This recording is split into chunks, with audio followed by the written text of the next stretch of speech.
Good morning, everyone, and welcome to what was this called? Swooning Overstand. Sorry, I just woke up from a nap, so I am very much out of it. Sorry if my voice sounds scratchy. I didn't think I would fall asleep so deeply, but I did. Not too late though, but that's good. But yeah, I'm gonna try and see if we. I believe if we start, it's gonna have music. So I'm gonna yap here. There we go. So that way it's not too. There's not too little voice. Yeah. Because I don't like not having songs. Can you even hear it? I don't think so. Like that maybe? Yeah, okay, I can kind of hear it. Okay, but yeah, welcome to Swooning with Overstands, which is like, Limu, you're first. Hi, thank you. Hi, Celine. Hi, Jude. But yeah, this game is about dating the grunkles. What even is a grunkle? Is it like a grandpa uncle or a grumpy uncle? But about dating the grunkles in Gravity Falls. I've been waiting at the door. Thank you for waiting at the door, Drew. But yeah, it's about that, and I honestly don't know what else it's about. That's it, right? Like it's just about dating the grandpas, uncles. Yeah, I burst through the doors. Thank you for waiting for so long for me. I hope you didn't wait too long. I was a little late because I was eating. I didn't sleep just for this. You better say something funny. No way, bro. You should sleep. You should absolutely sleep. Just look at the VODs later, please. But yeah, thank you for coming, all of you. Hi. I don't know much, and despite having watched everything in Gravity Falls, I don't know much about it. So I hope chat could enlighten me in little things that I missed. You said you cried? No? What? Sleep versus video stream. The answer is have video streams open while you sleep. Yeah! Have both. Hi, Hazy, welcome. How you doing? But yeah, really, if you do need to sleep, please just sleep. I feel bad if I keep anyone up. Thank you for the subscription, Hazy. It's been 2 months since we met, kind of. I guess that means, right?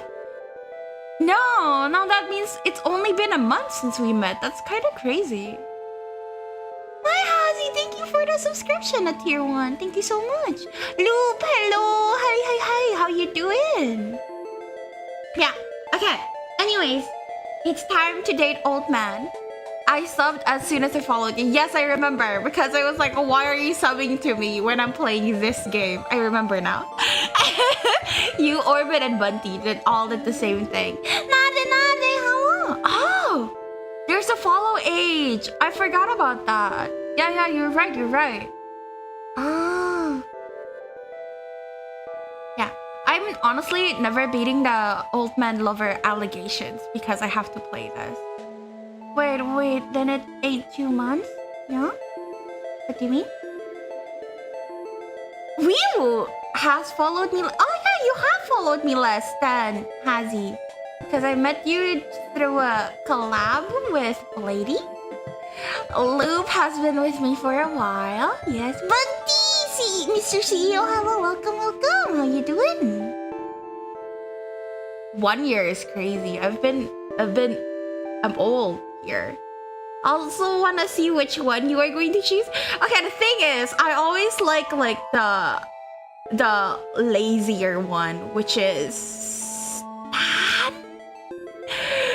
But like with Sweet Life of Zack and Cody as a kid, yeah, I liked Zack. But he's dirty and he's like actually lazy and he's a bum and I don't. But thank you for the 2 months. Thank you. You don't gotta start a hype train. Thank you very much. I met you on the Insta stream from Gallery. Actually, that's what I said. You don't have to mention it out loud. That's what I said. Why did you subscribe to me on that? You know, that's what I said. I just didn't want to mention the game on purpose. Hazy. I have technically been with you for half a year because it's 2026 right now. Yeah, sure. Everyone who followed me in 2025 have been with me for a year. Yeah, thank you. Because the chat with you was really wholesome and sweet despite the game. Thank you. I do appreciate it. I loved having you guys. I'm sorry I couldn't stay for long with you guys yesterday while you were streaming. I was doing other stuff. I just followed to get very. Thank you, Narde. Anyways, I keep going anyways and then not continuing the game. But yeah. Good old road trips. Full of promise and ripe with potential for adventure, soul-searching, and incredible scenery. Haz is being too sweet for their own good. Exactly, Hazy is such a good baby.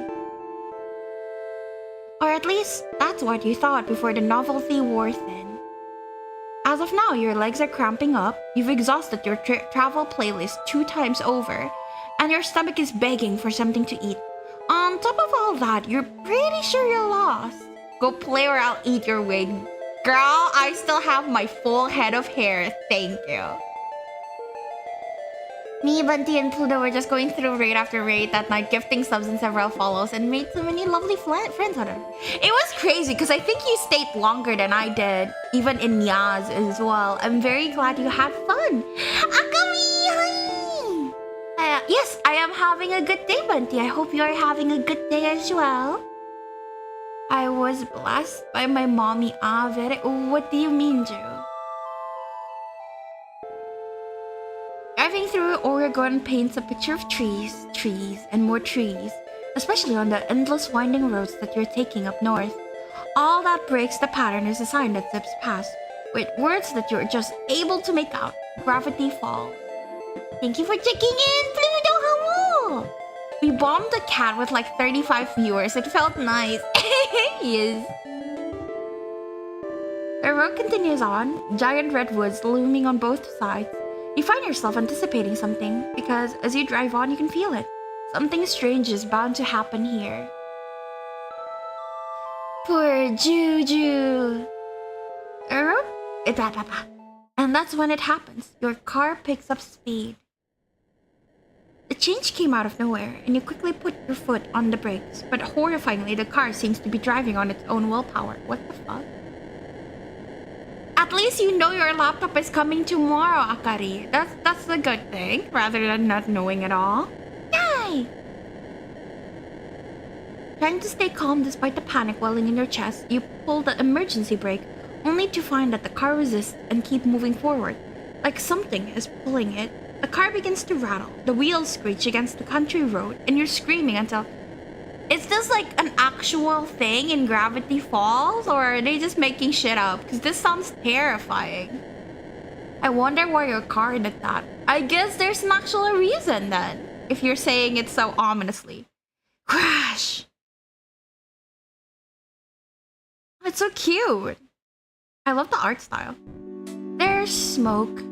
Okay, that's definitely louder. Let me pull it down. Why is there smoke?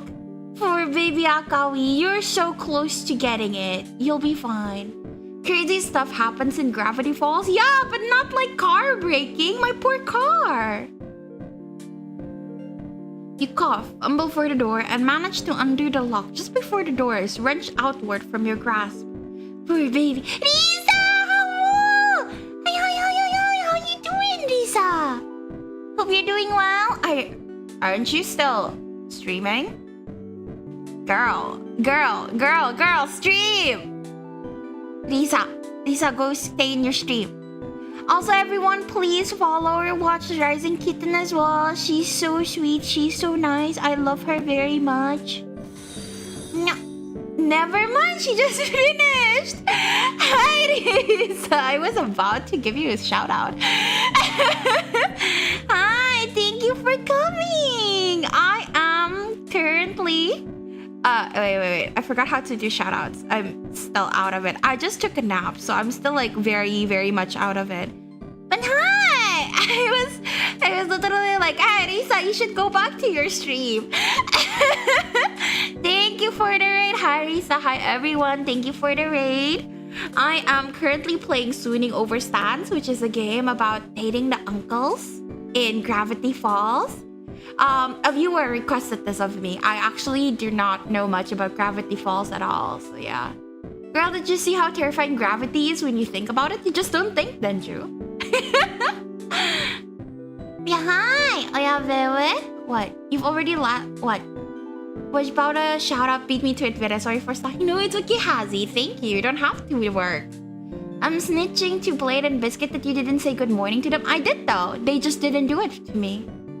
I bought a late Valentine's gift for myself. I hope you have a good meal. What is it? Also, how was Final Fantasy, Risa? Sorry, I got distracted. How was Final Fantasy? I hope you had fun. Last time I saw, again, I don't know much about Final Fantasy at all, but like last time I saw, you were like beating a boss. But that was like last time and not this stream, so I don't know anything.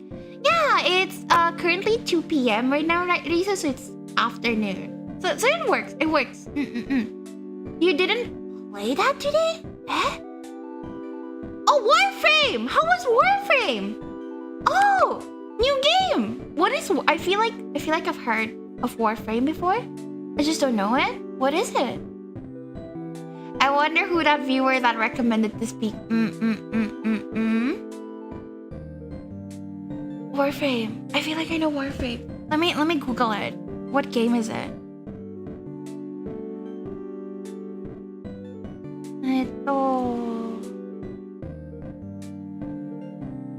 Sounds like an actual game with an actual gameplay, which is crazy to me. Shooter game! A free-to-play action role-playing third-person shooter multiplayer online game. That is a long sentence. It's been out for a long time, and that's just calling it something really simply. It's really long. Ew, the art looks cool.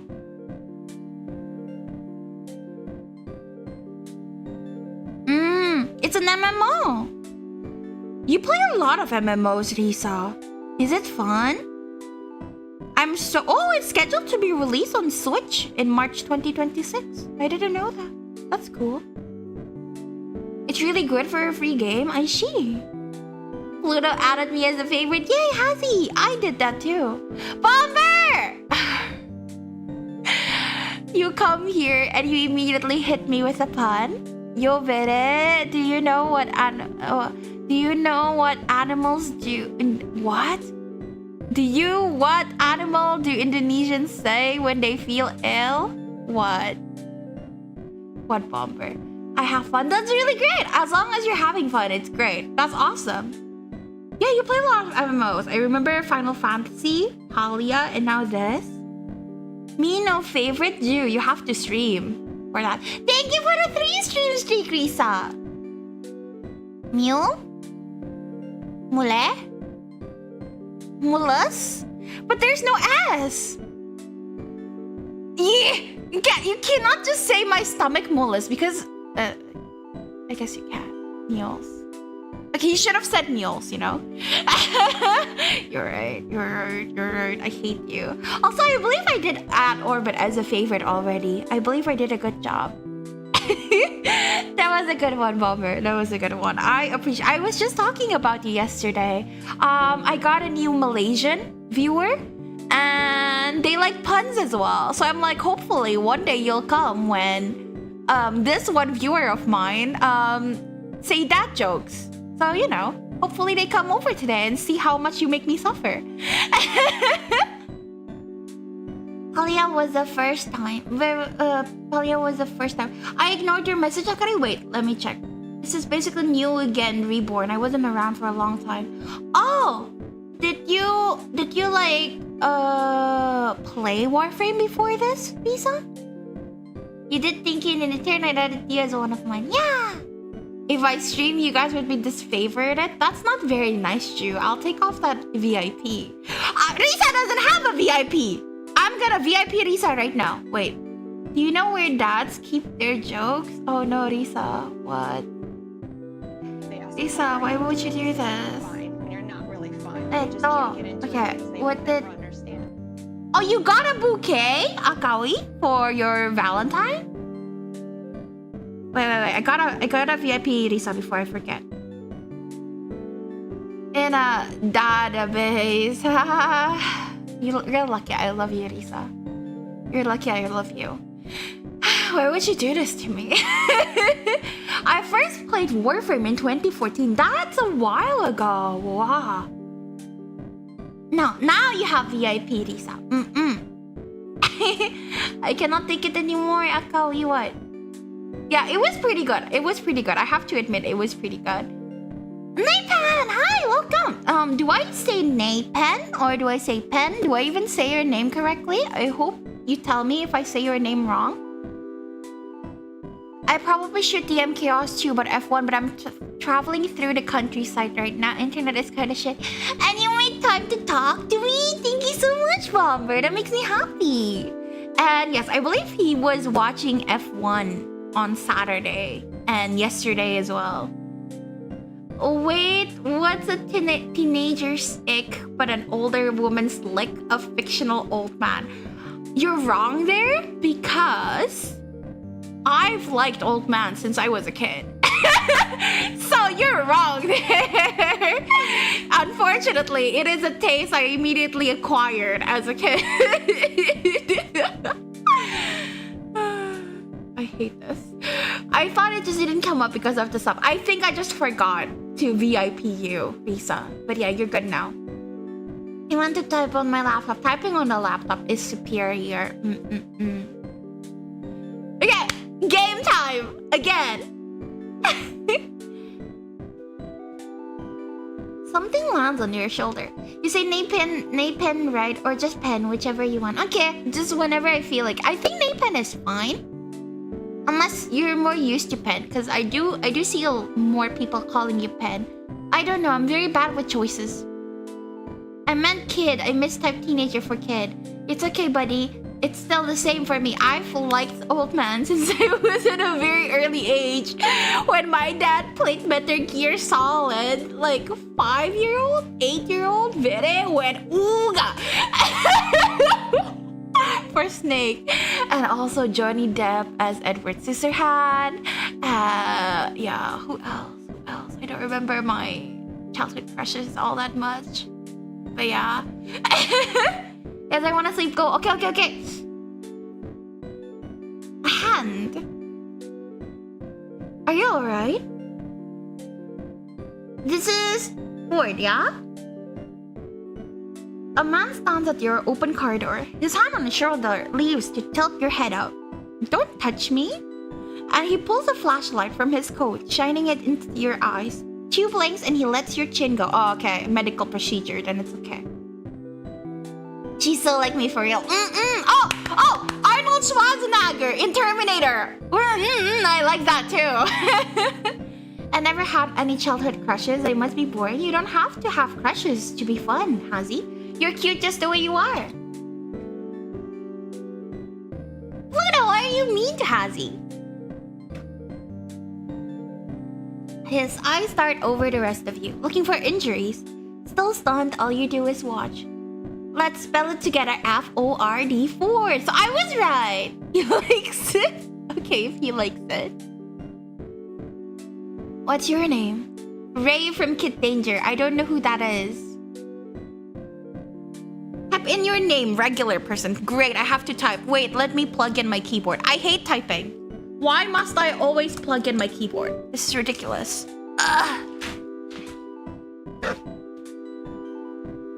There. My pronoun is she, her. Oh, his name is Stanford?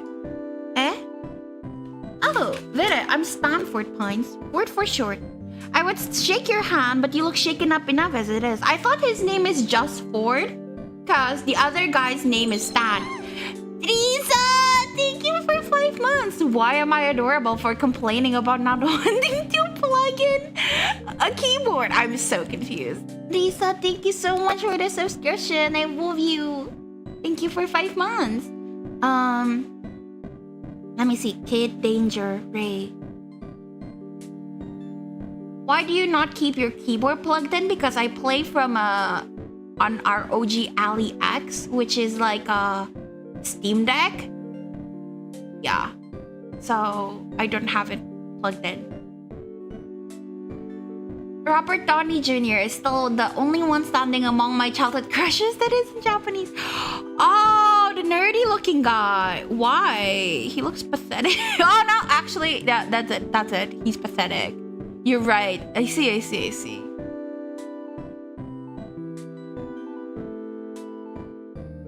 Swooning over stands implies there are more than one stand. Correct. Oh, I guess you're right. Are they both named Stanford? His full name is Stanford and his brother is Stan. What the fuck? Who names their kid Stan? Pluto hit me with the most direct heat hit. What is it? Did you remember Ray? No, I just looked it up. What I'm hearing is that you do like it. You just broke me with one sentence, cute. Why is his glasses cracked like that? You seem fine as far as I can tell, but you shouldn't head back out there anytime soon.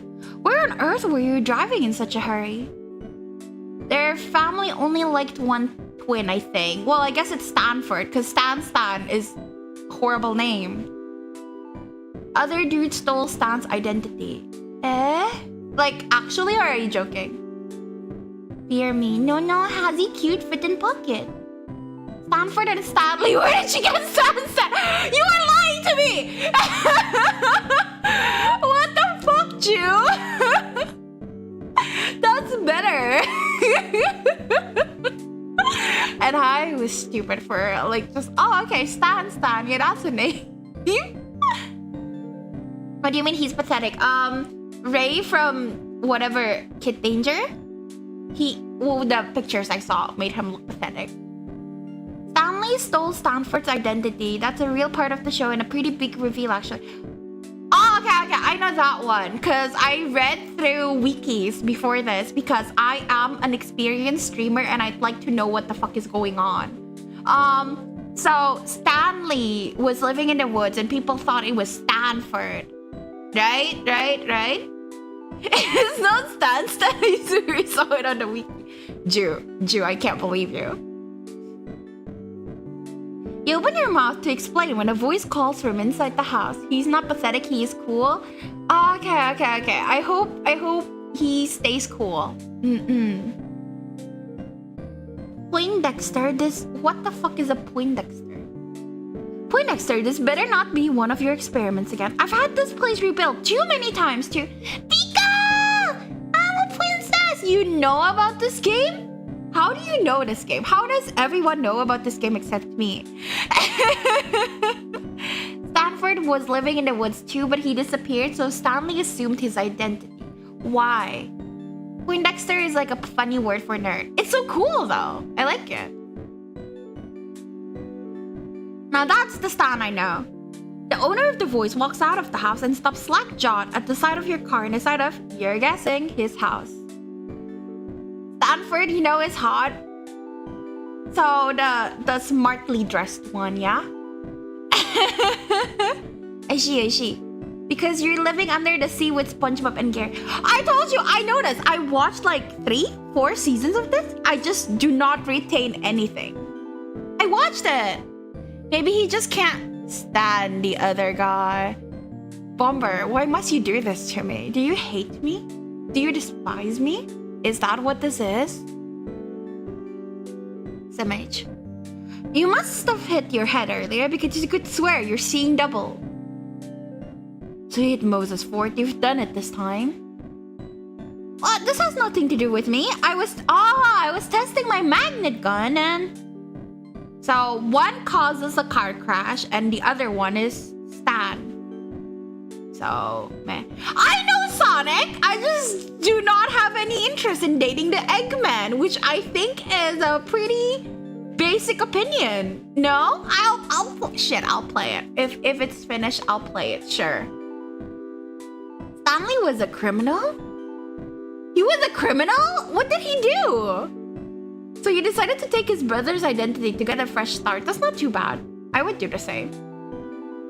I can't help it. It's okay. It's okay. You can't stand it if you don't do it, huh, Bomber? It's fine. It's fine. I forgive you. As long as you're here, I am happy. It's finished, just short. Ah, I see. It must have pulled this victim of circumstance into the house. I suppose it is entirely my fault. I'm incredibly sorry. I want to cry.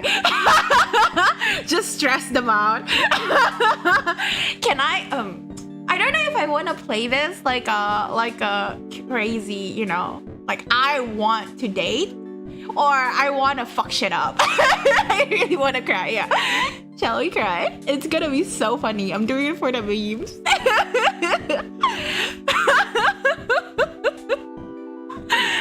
A tear streaks down your cheek, and before you know it, you're crying. Both men look intensely uncomfortable, but Ford reaches out to give you a hesitant Ford. Okay, I like Ford more for now. Hesitant pat on the shoulder. And look, it's fine, alright? Sure, there's a dent in the hood from the shack signage, and a crack in the windshield that looks like an ominous triangle, but I'm sure she still runs. You try to start up the car, it sputters, but ultimately nothing happens. My throat. I laugh too much at crying. Basic man response? Pat. I respond like that too, Ju. You feel like crying again. Oh. Well, let's call a tow truck. Let's call a tow truck for this unfortunate soul here and forget. I'll take care of it. You're right, it is cheaper to tow it yourself. Sixer, get that magnet gun out again. What is a Sixer? Is that also a nerd? No, Stanley. I'm going to fix this. So it is Stanley! Who said Stan? Ju.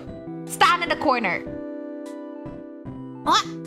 You fix this mess? I figured out a few alien vehicles in my time. I guess they do have aliens. I remember that story where Mabel like dated a mermaid in the pool. What the fuck was up with that, actually? They call him Sixer because he was born with 6 fingers. Oh, that's neat! That's so neat! Oh, cool. Now, you kidding me? It takes some sort of... Wait, then how did he assume the identity of the other dude if he doesn't have 6 fingers?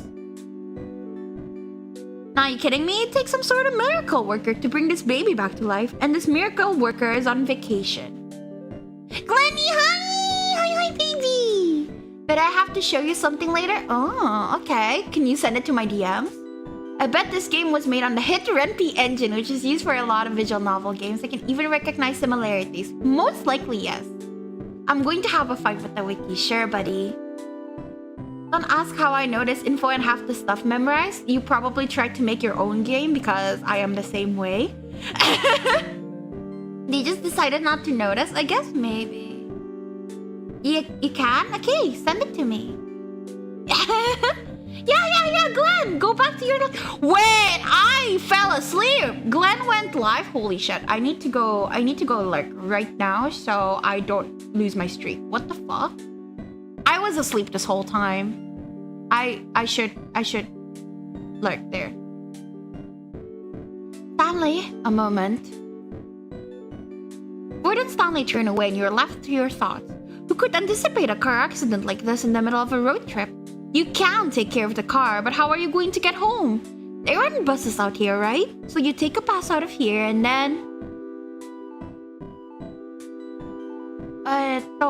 Ford clears his throat, shifting a little awkwardly in place.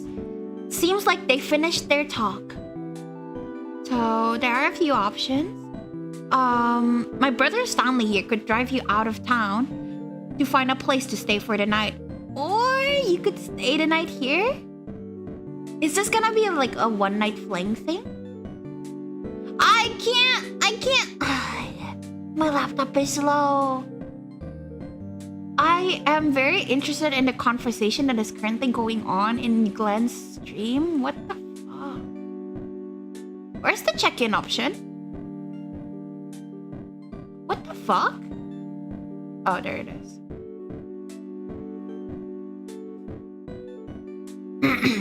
We have some maps and information you can look at the gift shop, and in the morning we can help you with your car.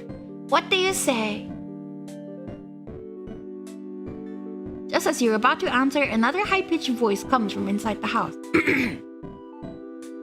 Never forget to lurk your bestie. Thank you, Lazzy! I lost my streak for you. Aww. Loop, I'm sorry to hear that. Papa, at least you still have the check-in. Hello, Unlighted. Hello. Hope you're doing well. Nay, Pen, I see you still have it. I lost mine recently too. It's okay, Loop. I'm sorry, I don't know why people's streaks are missing. I like the lazy, reckless one. Also, Vere, he gave me a pat on the back. I like it. To be fair, I've never been interested in Stan. Like, he's technically my type, but I'm not attracted to him at all. So, you know, Ford would be the other option. I can explain? What? Hello, and Blurp? Who's Blurp? Glenn is struggling with mods, and Glenn added a shock collar to his throne. Glenn, what the fuck are you thinking? Please don't do dangerous things for your own streams. What are you doing?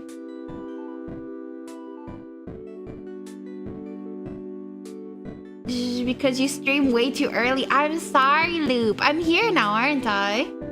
I just want to restore the recipes that got modified by Craftoria, and I don't know what to remove. Unli would never miss out on a Gravity Falls peak. It's safe, it's for people. You think your chat isn't going to abuse it? You fucking bottom. Glenn. Grunkle stop. Okay, so what is Grunkle? Is it like grandpa uncle? Or what? It's a collar where you can pay or use point to shock him. He wants it for himself. Glenn, as your friend, I am worried for you. But you do you, baby. You're an adult. Grand uncle. Ah, okay. Uncle Stan, picture this. A whole week of... Oh my gosh. Yeah, grandparents' brother. Okay, got it. The girl... Oh, she's so cute! Girl that runs out of the house comes to a halt at the side of your car. Oh, great. Grunkle Ford?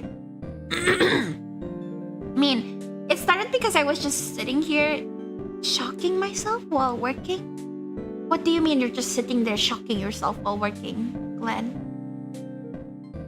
Well, this time it is my fault, but I've invited Vera here to stay with us for the night if she'd like. I'm sure I can fix this, I just have to figure out how. I mean, it's, hi Mabel, and the Cupid sweater is cute. You guys fuck yet? No fucking yet. Hi, Blady.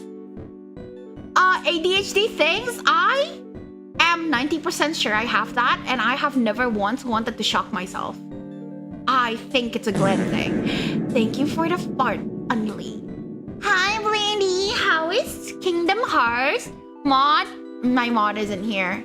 Let me shout him out myself. Different stimulations for different people. Just make normal stimulations, like the thing that Rob mentioned that I will, like the plug Rob mentions, you know? I don't know, dude. Just pick it up. Thank you, Hazy!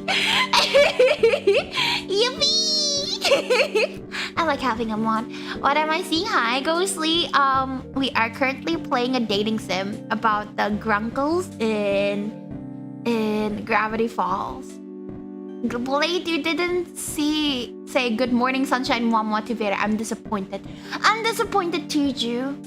Thank you, Hazy. You're great. He was doing matches too? What matches? You're in here? You doubt my abilities. I was just multitasking. Well, you weren't chatting, so I didn't know if you're here or not, baby. I don't know. The color doesn't seem all that bad. Maybe Glenn is onto something? I am really worried for you guys. Genuinely, I am really worried for my friends. Stanley size. Okay, it's for thighs, not a collar. So? It's still gonna shock you? Glenn, I'm disappointed in you. I'm not upset. I'm just disappointed, you know? You're an adult. No chatting, they hate me. Exactly, Drew, exactly. They hate me.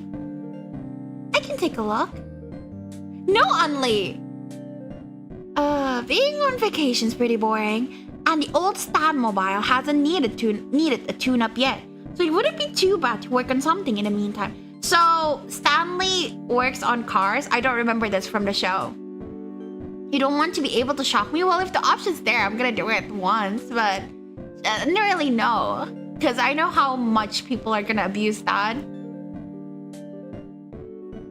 Less interesting, but like whatever, still cool. Still support Glenn Orbit. No. Thank you, Stanley. I'm sure I can put something together from the gadgets I have laying around if you need any specialized tools to help you with the job. I'm not mad, I'm just disappointed. I use that line all the time. I think it hits people harder, hence why I use it more. I actually thought Vita would give Stan the mommy voice because he has a deeper voice than one. I don't know what the fuck kind of voice they have. They have like the Chainsmoker voice, right? Do you want me to voice act? I don't generally voice act, man. I don't know how. I'm going to abuse it more than literally anybody else. And that soothes my worries. How, Glenn?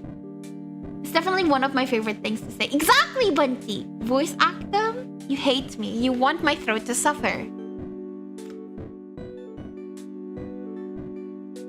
So Stan has the higher voice, the deeper voice. Actually, no, I'm not gonna voice act it because there's a lot of things to read here. And I'm going to suffer if I have to voice act on top of that. So I'm just gonna say it normally. Let me introduce myself. I'm Mabel. You can ask me anything. I pretty much know everything there is to know about this place. Give one of them a kawaii voice? All the voices I make are kawaii. What do you mean? So, hi, how you doing? Wait, hold on. I haven't even said anything yet. I appreciate your offer to let me stay and to repair your car.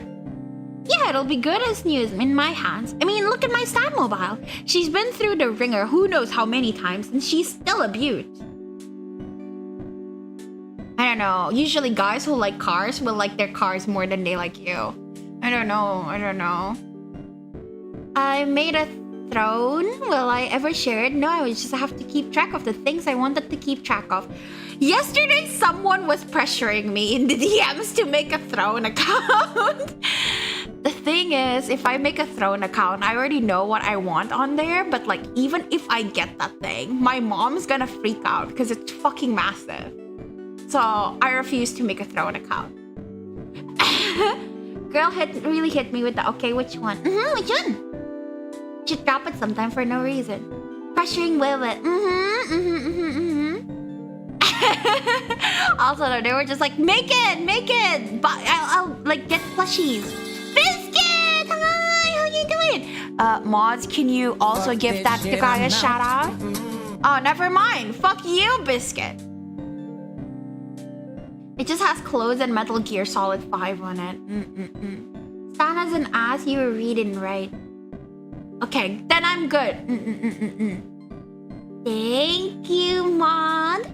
Fair enough, and now you don't have to drop it because you told me what was on it. Hazzy, you're the best. Thank you. He points out a red car parked a distance away. You can't really see how beautiful it is at this distance, but he sounds really confident. Mod just has. Yeah, no, I said mod. Singular. Yeah. It just has. It just sounds cooler. Wait, this turn of events is... I don't know if I should play as myself or if I should try hard to get guys, you know? It's I guess it's suspicious? It's like, if I'm there, it's gonna be suspicious as fuck. Oh, so your fucking car randomly crashes and like these men just happen to be able to fix it. But, I don't know. Vire, come here. How about we go after Stanley because everyone in here hates his guts, but his route is actually interesting. Is Stanford's route boring then? In the end, my curiosity was sated, and Has doesn't even have to realize the thing. Win-win. Can do whatever you want forever. Maybe. I'll say it's fortuitous. Fortuitous. I don't know how to say that word.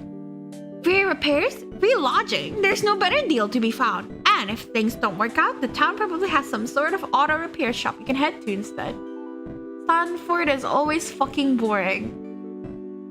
This is coming from someone who likes really weird things though, so I'm not sure, Drew. I could trust you, you know?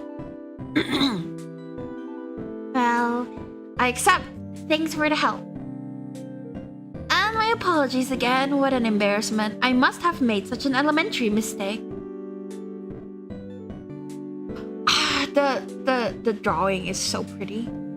As the pines lead you inside the house, Mabel leaves her number in your phone for you to call whenever. And you find out that Ford's twin goes by Stan. Who bit the sofa? Fortuitous is a fun word, by the way. I hate it. It's hard. I don't know how. Am I pronouncing it correctly? Fortuitous? No, I don't think so.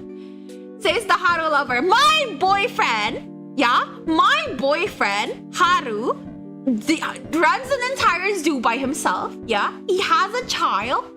He can run fast. He breaks every bone in his body, and he stalks people. How is he boring? He's so not boring. They have a pig. I know about the pig. I watched Gravity Falls. Fortuitous.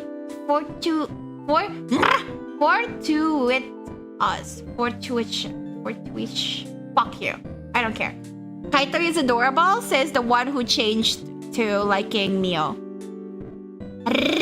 Indeed. This part's the house, but just outside the house is the mystery shack. Hey, you ever been to the mystery shack before? No, not fuck orbit. Fuck the word. Yeah. Fort is fortified. I hate you. I wanted to actually. I saw a bumper sticker while I was on the road and got curious. He died? What should a girlie do?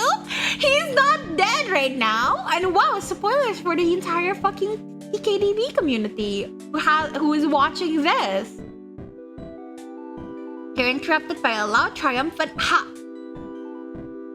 Those bumper stickers were a good investment, and Sixer says they're too plain or graphically simplistic and don't even have an address on them as Stanley, so how is anyone supposed to find a place to attract customers? Sixer, did you hear that? Well, they are graphically simplistic. I don't know how she found a place, let alone thought what is the mystery shack was compelling. I kinda liked it. See, she kinda liked it. Hey, I like you, Vere. How about I give you a tour sometime tomorrow? Regular price, bitch. I like him. No matter what, it's still a regular price, no discount. Tomorrow? Then I'll have to squeeze all my get-to-know-you questions in today. Vere, tell me, capybara, yes or no? Of course, yes. I also like him. At that moment, a boy passes in the hallway at the far doorway, and Fort calls out to him. Dipper, my boy, I'm surprised I didn't see you run out to the scene of the crime. Crime? What crime? I have an alibi. I saw... Oh, you have someone with you. Why is he all razzled like that?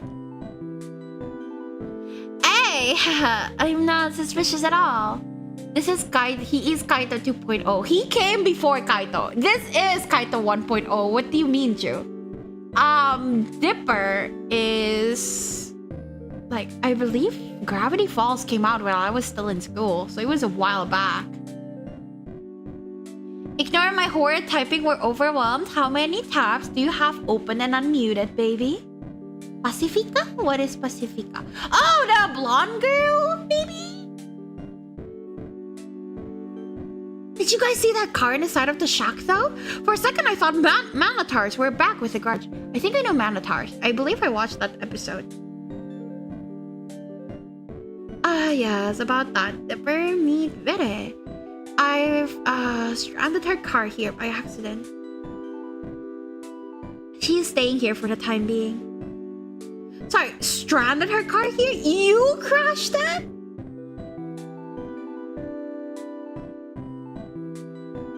I watched the show. I did watch the show.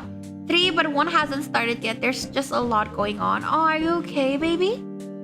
Doesn't even know about the shipping? Fuck no. That's the fandom shit. I watched the show. We thought Bigfoot dropped that car there. The S on the shack fell again. I remember that. Yeah, this S in the shack fell on it and everything. And the windows are cracked and...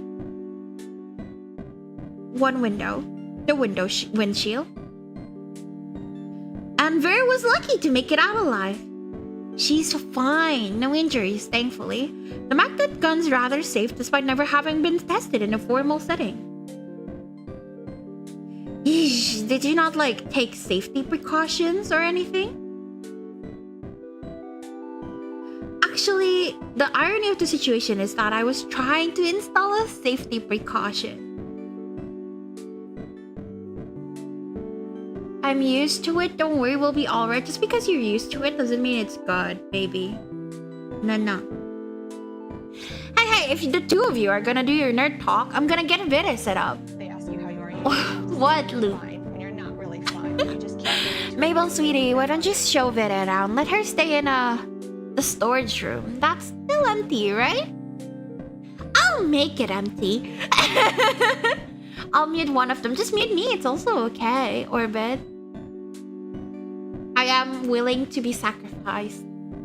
The rest of the day consists of Mabel showing you the storage room you'll be staying in, then the kitchen, and then the living room, and the hallway, and the bathroom, and pretty much a comprehensive tour of the mundanities of a regular house.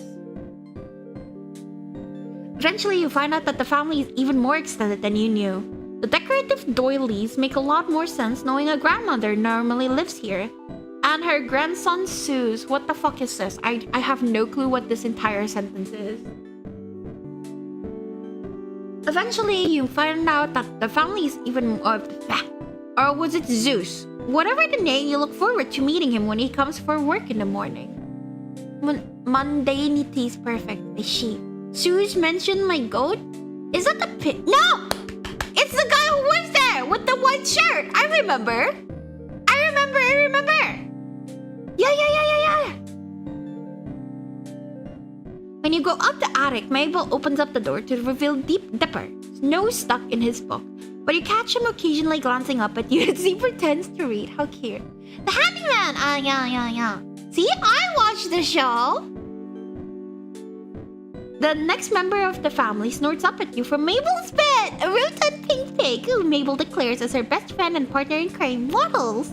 The two are a perfect match, right down to the chubby cheeks and boopable noses. Is Vera getting the, like, MC protection? No injuries, not even a scratch? I'm just that strong. And in the evening, though you'd still been in disbelief over the state of your car, family dinner and after-dinner TV marathon you'd been invited to made it seem like a normal guest day rather than a forced circumstance. Oh. Honestly, pretty cozy. I don't mind. Returning to the storage room Mabel had shown you earlier, you find an air mattress waiting for you, and more pillows and sheets than a summer night warrants. Go get Goku? Who is Goku? Like the Dragon Ball, huh? It's really pretty. You wake up to the weak glare of sunlight streaming in through the small high window in the wall. You can't remember your room having this kind of feature, or any hotel or motel room for that matter. And then yesterday comes crashing back to you. MC is Bill Cipher wearing a skin suit, I'm calling. No, I'm not Bill. I'm not a triangle.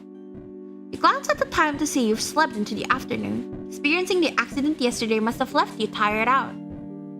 Isn't that why Ford lit the flashlight to the eyes? Isn't that to check whether or not she has a concussion? I love the art! Why is it so gorgeous? It's so good. It's so yummy. Despite having been assured yesterday evening that you were free to anything in the fridge, you still feel like you're imposing on the Pines family and try to preparing as polite a guest breakfast you can. You wash your dishes in the sink before you leave, and just as you're about to exit the kitchen, you bump into Ford. MC's Bill Cipher just can't prove it yet? Yes, from yesterday, of course. For a good solid moment, Ford regards you in awkward silence. Great. I do not want to be in this situation. Ford clears his throat. I believe Stanley's taking a look at your car outside if you want to be there for it. You give a nod and make to leave for real this time when Ford speaks up again. Because that raises the question, Vita, what shape would you be if not a triangle? Human shaped, I would hope. Protagonist triangle, obviously that is a good answer. Because I'm not Vita, I would choose a triangle. And Vita, I'm sorry again about the accident. If I had been smarter about, let's just say it's entirely my fault, and you shouldn't worry about this at all. When it comes down to it, Stanley does have a knack for cars. I predict you'll be back on the road in a matter of weeks. Weeks? You can't keep the dismay off your face. You said tomorrow. And you can't really bring yourself to try to either. What am I going to do with weeks? Ford, who had gone kind of uncomfortable and closed off when your face fell, recovers at the prospect of a question he can answer. Good for him. Well, there's the town to tour, of course. Lakey, how you doing? I hope you're doing good. How are you, buddy? The mystery shack. Going to kiss for weeks? That's crazy. Vita is feeling the MC's emotions right now. If I have to stay at a stranger's home for weeks, I will go insane. But if you ask me, all that pales in comparison to... Hold on, do you hear that? Vita has the power of empathy. It's the mirror neurons in me. I knew I fucked with Loop, hell yeah. Fucking with Loop, huh? Interesting. In my chat? Hot strangers. Yeah, so there's still strangers. There's still people. Like, again, IRL, Vita is very not gooder. I don't like people, full stop. Ooh, woo, indeed, Loop. Ford turns to the kitchen doorway to investigate. If you hear popping noises from my mic, please tell me. With you, Loop, we're bad at typing. No, it's fine. That's great. Sounds like... The sound comes again, and this time you hear it as well. The squeal of a pig, followed by a pair of quick footsteps running down the stairs. Waddles tumble past the open kitchen doorway, and Mabel comes into view soon after, a few sheets of paper clutched in hand. Freudian slip, exactly, Loop. I really like saying Freudian slip to people. It is a really good comeback.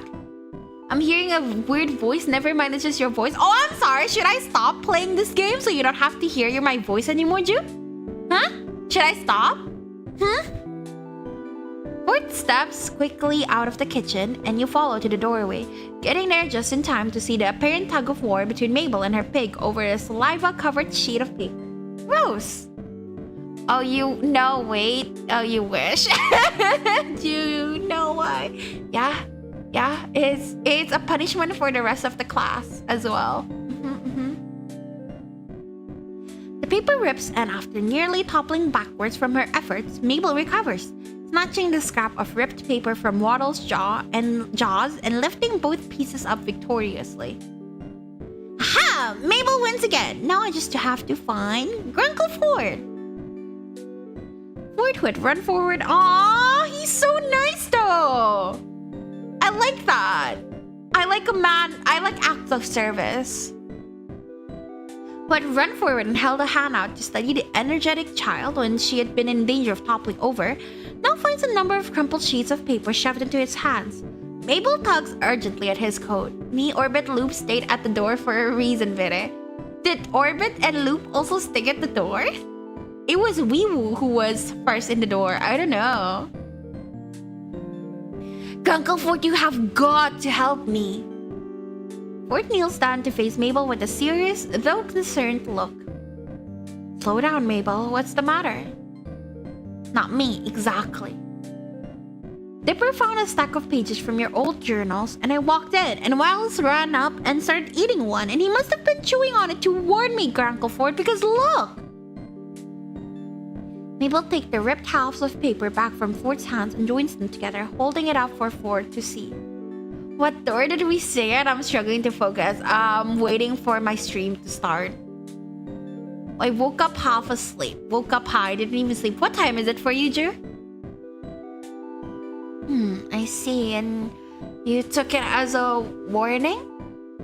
Yes, it says here that it eats small dogs and Waddles is a small pig. But he sort of looks like a dog from far away and Waddles must have feared for his life. Huh. Waddles seems to second this motion with a snort, or not, as it seems the pig is lounging adorably a short distance away in the hallway. I can't imagine what this dangerous predator could be. Some kind of wolf? Something bigger? You're suddenly not so keen on staying anymore. Remember the pterodactyl I told you about? Waddles was so scared that time. I can't let him leave my side. 3 p.m. and I stayed up until 11 a.m.? Why? It's literally not my fault then. Why didn't you sleep? Baby. It's almost like you didn't want to watch this, Drew, despite me telling you beforehand that I will be doing this. I wasn't waiting for the stream. We were just sitting there and saw the notif. I didn't realize that I had already gotten this late. It happens. Time slips away very fast. Pterodactyl, you suppose pigs are allowed in museums around here?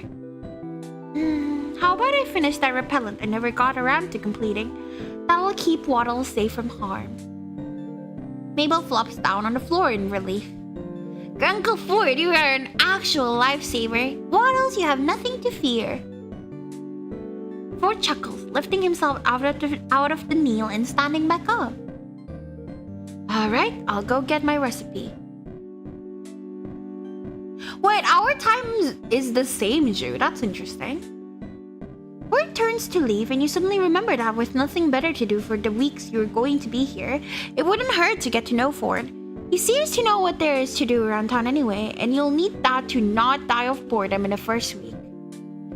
Or, more pressingly, you could go check on your car and see what Stan's made of it so far. You're not exactly eager to face seeing your car in the side of the house again, though. Okay. Should we date Ford or Stan? Let's pick right now. Of course, I'm in your walls, though. That's fair. For everyone who's here, Stan or Ford? Stan? I know Drew wants Stan as well. Don't date the dweeb. I like dweebs. What is wrong with dweebs? What the fuck? Stan? Okay, so all three of you want Stan, and I think you are the only active chatters I have. So let's go with Stan. Why? What's wrong with the dweeb? I feel bad. I like smart men like Ford. You can have the other one. What the fuck, Ludo? If the game's good enough, I'll do Ford as well, depending on how good the story is. After Ford leaves, Mabel rolls away with her pig towards the living room, and you head out of the house in search of Stan. The mystery shack should only have 4 main sides, but you feel like you've made your rounds past 5 of them before finally seeing your absolute wreck of a car. You swear it looks even worse than it did when you crashed it. God forbid a day is a little selfish sometimes. How rude of you! So mean. Selfish to me is cruel. He's fucking boring, is he? Stan stands before it, hands on his hips as he looks at the large wooden S that's made its indent in the car's hood. How bad is it? Can't tell yet, not until I get this letter off the hood. That S never did like to stay in place. Mystery hack, haha! Look, if you're gonna insult me... Oh, you were reading the sign. I'm fixing that later, alright? Just avert your eyes. Don't look at it. I'm gonna help. Of course, I'm a good girl. Offered to help him. Guess we should fix it as soon as possible then. Sounds good to me. Give me a hand here, would ya? Stan directs you to help him push the wooden S off the car. It stalls a little in its own dent, but with another firm shove, its end meets the ground. How big is it? Stan gives it another push with a grunt and it tips, falling completely to the ground with a whoomp. Yes, Daddy, sorry. To Stan? I don't understand your taste, but I am happy for you, I suppose. It's I kind of don't like the resolution on my stream. I just realized this. Let me fix it a little bit. Oh, I guess I can't fix it more, huh? It hates my guts. Ito.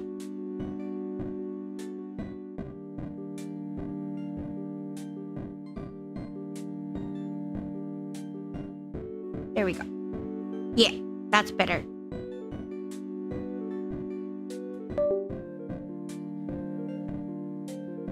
Now that it's free of its burden, Stan lifts up the dented hood of the car to take a look inside. He hums and haws and rubs a hand over his chin in thought, walking over to his toolbox and grabbing a tool before walking back, still assessing the damage.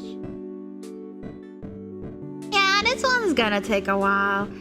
You've got parts that need replacing, not to mention she's not gonna look so hot after this. Not unless Ford got the tech squirreled away somewhere that can smooth out these dents.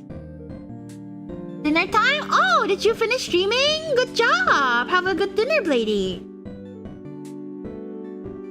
We're all just chanting for Stan and Vita's just on the corner like, why? To be fair, I don't like both options, but I think Ford is the man I would prefer over Stan. Fuck this shit, Have a fun stream and a great night. Thank you, Blady. Have a good dinner. And I hope you had a fun stream as well. The more he tells you of the situation, the more this all sinks in. You really are stuck here. Stan spots your worried frown. Hey, Vere, right? Look, I know how this sounds, but with me on the job, you'll be all set and back on that road in no time. Stan is a sleazeball. I don't like sleazeballs. You think so? Why do you all want to pair me up with the sleazeball? Do you hate me? You don't want me to have a nice, stable man? Kid, I know so. I've even got a plan to get those replacement parts of yours. Might not be able to clean up all these scuff marks after I'm done, but she'll run.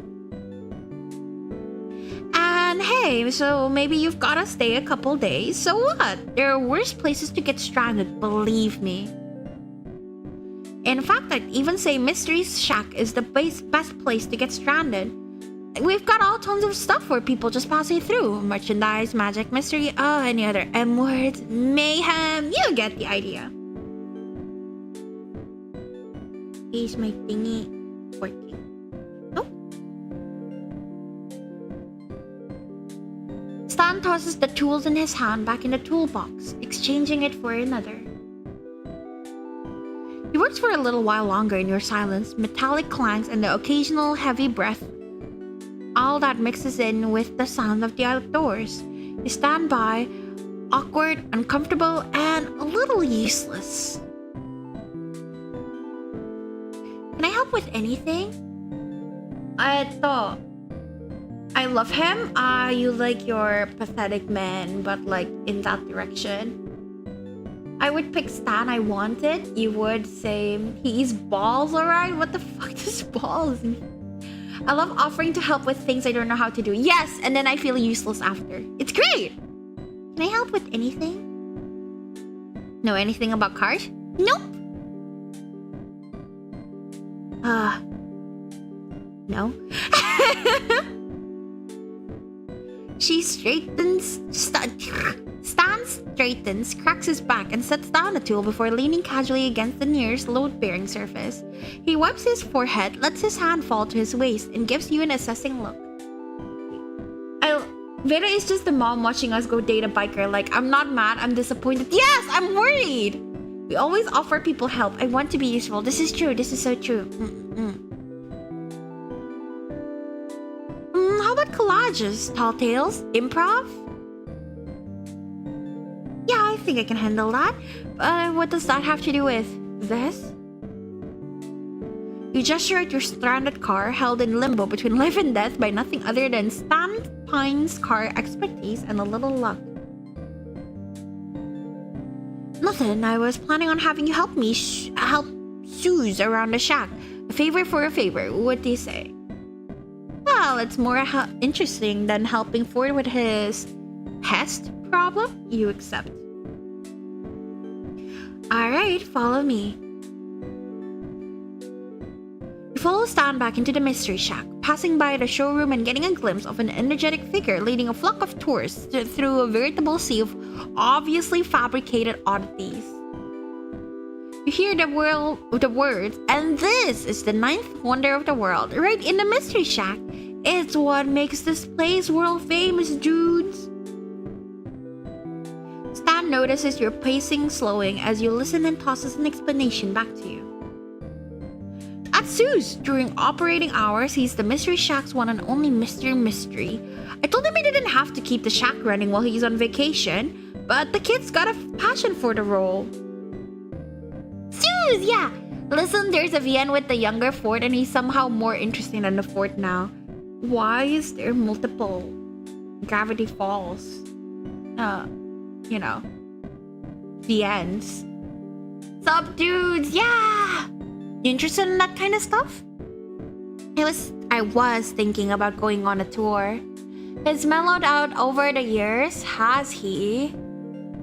Isn't that just most people? I'm boring as fuck now. Steven! How you doing? I hope you're doing good. I don't remember if I said hi to you. I did a good job. I said hi.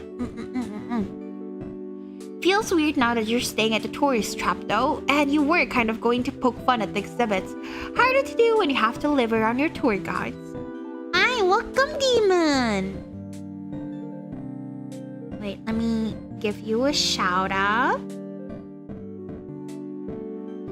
Oh. Yeah, you were still playing Star Wars Galaxies. Was it fun? How did it go? Also, hi, Tai. I see you come over. Thank you for accompanying Demon. I highly appreciate it. Hi. Hope you guys had fun. It's fine, really. I'm currently playing a dating sim on the Grunkles in Gravity Falls. So, yeah. Jabba's a bitch, but otherwise was fun. I thought Jabba is friendly. Is it not? It's fine, really. I think I want to give you a tour of the place. You'll get one from the founder himself. You ever heard one of my plugs on the radio? No? You weren't really paying attention to the radio during the drive, just taking in the Oregon scenery. So this happens in Oregon? I see. Be honest, Tanner Ford. See the signs pointing to this place for over a mile down the road? Again, you were pretty preoccupied with the Oregon scenery, but you guess you did see some signs with question marks on them. That's some vague advertising. Just seeing what works. Bumper stickers, huh? Still got one on Ford. Anyway, follow me, folks. Well, folk, get ready to be amazed. Exactly, Tai. None indeed. Stan starts leading you back the way you came. You trail behind him, a little skeptical, but definitely curious. Didn't you say the founder would lead this tour? Is Suze the founder? Jabba the Hutt is a crime... Oh! Jabba the Hutt? Oh, is he? Oh, His name is so silly that I thought it's like friendly. Jabba the Hutt. Like, he sounds like a baby. Got it. Not a baby. Got it. I see. I don't know anything about Star Wars in case you didn't notice. Demon was confused how you've played 2 old men yaoi dating sims in a row. This is not yaoi. This is straight. But yes, old man dating sim. Look! Both are requests. One is from Bomber and this one is from Jew. I am a content creator for the people. I listen to what you guys want to see, okay? You're going to change your mind after this round. Sure, straight. It is straight. I was a she/her, therefore straight. I chose she/her. Press X to doubt Vera. What did I even do? Stan laughs. What? No, I'm the founder. Built this place from the ground up. My recommendations are always fake. I don't know about that. Oh, metaphorically speaking, I mean, the house was here and the junk was here, but I was the one who spun this place into a wondrous house of mysterious junk. Sleazeball indeed. Stan gestures with his arms like he's smoothing out a rainbow. You're not very impressed. Check DMs. Huh? Yeah, he looks like a baby. Bunty, he looks like a baby. Also, shit, cool ass icon. But it looks like a melted frog. I thought it's a baby. I thought it's like a sad baby. I don't know. Also, Demon called you weird because she recommended a Gravity Falls dating sim game. She is weird. It's okay. Prepare to be amazed. You're still not very impressed, but his energy gets you hoping you'll be amazed anyway. That's just his face. He's more of a chubby snake, if anything. Ah, I see. He has like a full tail that's not in the image. I see. Who is weird? You is weird, too. I called Vera weird too. Don't forget that bedtime. Why do you hate me, Demon? Why do you despise me so much? I thought we were buddies.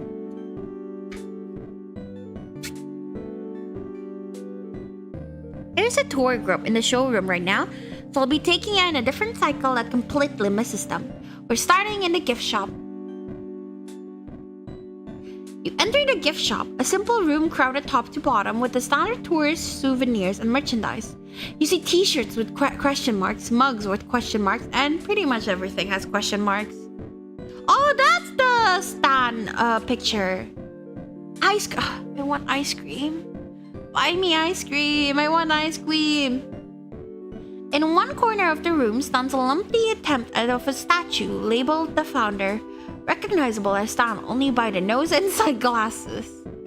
We can still be friends even though you're weird? Demon, you're weird too. Thank you for the support. This room usually comes after I butter the customers up to buying things, but since you're staying a while, I'll have plenty of time to sell you stuff later. Take a look around. If you see an impulse buy, make it. Nothing like trusting your instincts. We're all weird here. It's the way it is. You are the Vera Lickers after all. This is true. This is true. There's a lot of shit. My mouth is already tired. Founder statue? Jar of eyeballs. I thought we sold this thing years ago. And I forgot to put a price on it. Just has a $sign on it. Sam takes a dark marker and squeezes in a $9.99. Okay, but why are you selling eyeballs? I'm about to say the name of old simp lady. Well, we're done with the dating sim for today, Drew. Thank you very much, everyone, for coming, and I will see you guys with another game.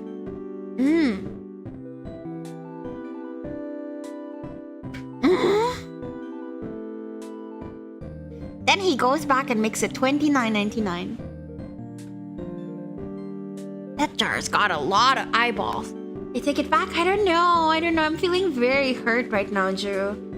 I don't know what can soothe the pain in my heart. Founder statue? Yeah, I should have asked Mabel to carve it. Gotta admit that every version of me's got a charming smile, though. Who doesn't love a good souvenir t-shirt? They're great for layering. And they've got the characteristic Mystery Shack question mark on them. What makes it the Mystery Shack question mark instead of just a regular question mark? You ask too many questions. Or do you? He says the last part in an exaggerated tone that betrays it as a sales pitch. This guy has no subtlety. Vera's gonna play my game. It gets so lonely here sooner. Let's fucking go. Exactly. You can't punish me for Juju actions. You also are interested in Grunkle dating sim, Bunty? Thank you for the check-in, Tai. Vsauce video opening line. I don't remember. I can't recall it. I'm sorry. I just hydrated, but I will hydrate again. I am almost out of water already. I absolutely know how to read that thing, and you should buy it. Just because you're staying over does not mean you get to sneak over here for a popsicle. Now don't hydrate again. It's okay. I like drinking. Fuck yeah. No fucking yet, demon. I have no idea what that is, but if you like it, I'm here for it. You're a sweetheart, Bunty. Thank you. Just wait for about 45 minutes later. No, it's okay. I drink a lot. It works. I get to do that, but that's because this used to be my place and I got founder benefits. She missed my hydrate, so it works out. Did I? Should I drink again? Why does these people have potatoes on their nose? Well, sometimes people are born with potatoes on their nose and it is rude to point them out, Bomber. I think they look fine. I also get founder dips on the pineapple ice pops. You can't actually take one out of that stack. I glued them together way back when. Secret business trick. And you're telling me because no one will ever believe you. Then I'll try it and the whole stack will fall onto the floor. You notice the break it if you buy it sign on the wall? Well, I'll just take from the top, duh. Does Vera have a potato on her face? You'll find out if I ever do a face reveal, I guess. Employee of them every month. Suze has always been the hardest worker in the place. It was only natural to hand it over to him. I'm looking. You sure? Well, I think I hear the tour group heading out of the showroom anyway. Pretty. That was a noise. Now, most tourists don't appreciate nature's artistic genius. By which I mean my artistic genius, because they remembered you're gonna help me out today. You can't take from the top, it's glued together, it'll all come with regardless. Well, he said that if you break it, you buy it. So which one is it? You don't think of a money-making wonder like the Sasquatch? What the fuck is a Sasquatch? And I am scared. By having a boring 9-to-5 office job, you think it up when you wonder, why hasn't anyone found a Sasquatch? Could it be that its name has been mispronounced this whole time? Anyway, just let me know when you soaked up enough inspiration from this room, because you're gonna need to use it right after.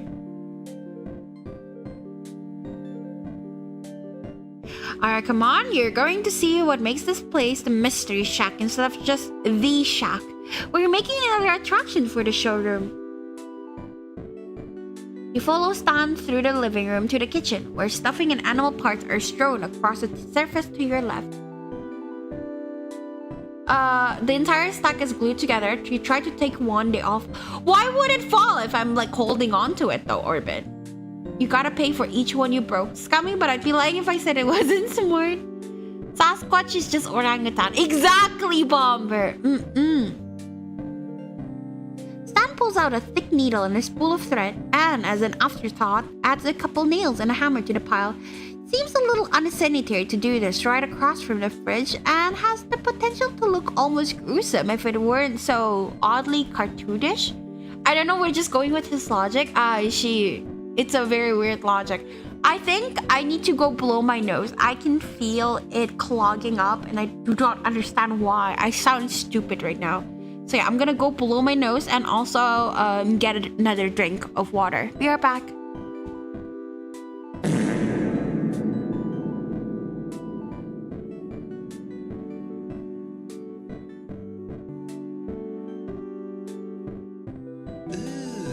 Brother, what's that? What's that, brother?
I blame the fact that I was sleeping with the fan on why my nose is clogged. My nose is never clogged. This is ridiculous. DHL, hi. You came just as I went to the toilet. Also, that was the first pee of the day. Fuck you, it's not 3 times. Hi, Biscuit. You're from Demon as well. Keep on typing piss. Typing piss? No, it's unpiss. Anyone like jazz? I'm quite busy with my final term project today. Oh, you should continue that, Dai. Jazz is good. Jazz is good. I have some more peak Gravity Falls games I can recommend. How many games are there? That's crazy. Yes, thank you for unpissing me. Okay. He steps up to the workspace and pulls out the googly eyes that have been glued over the lifeless glassy ones typical of taxidermy. Mabel's contribution to the craft project remains firmly intact. That's what I get for letting Mabel bring her stash of scrapbooking supplies. That's one more thing to add to the backstory. Backstory? What, you don't really think tourists are dumb enough to believe that the thing you're selling them is what you tell them is just like that, do ya? Because if you do, you'll be set to do business in Gravity Falls. Anywhere else though, customers take a little more work. See, every good piece comes with some kind of story. Or if you're Poindexter, some kind of lore. Horror stories work pretty well because with enough suggestion, people can always find ways to spook themselves. That is true. That is very smart.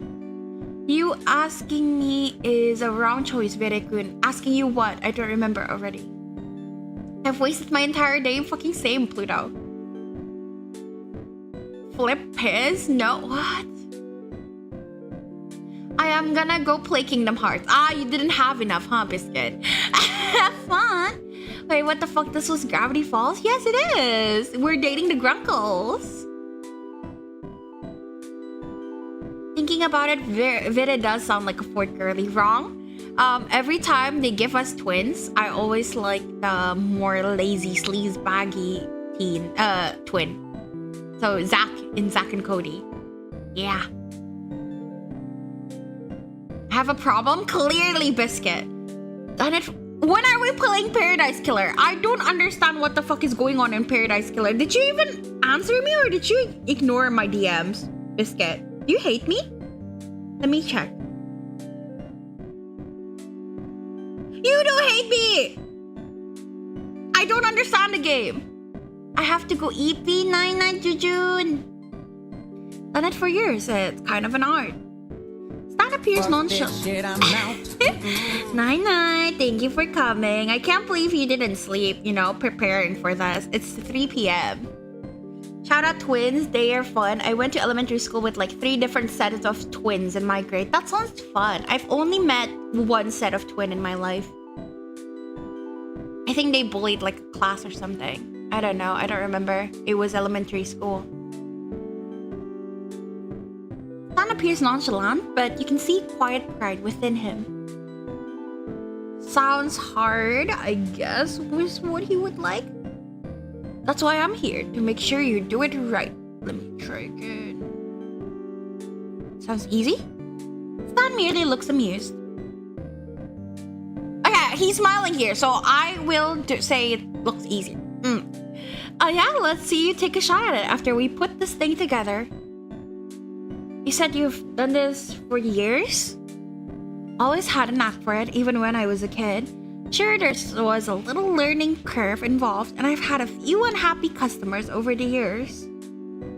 Stan pauses seemingly to reminisce, and the mixed smile grimace on his face tells you he probably had many unhappy customers. Ooh, I see you immediately answered my DMs after I called you out, Biscuit. Huh? Can't believe Vita would safe scum romancing an old man. I treat all my games the same way, safe scumming the shit out of it. But mostly I've run a great business on telling lies. I mean, stories. You're learning from a true master, kid.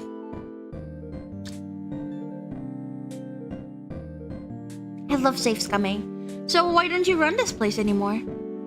Stan's grin melts into something softer, maybe a little bittersweet.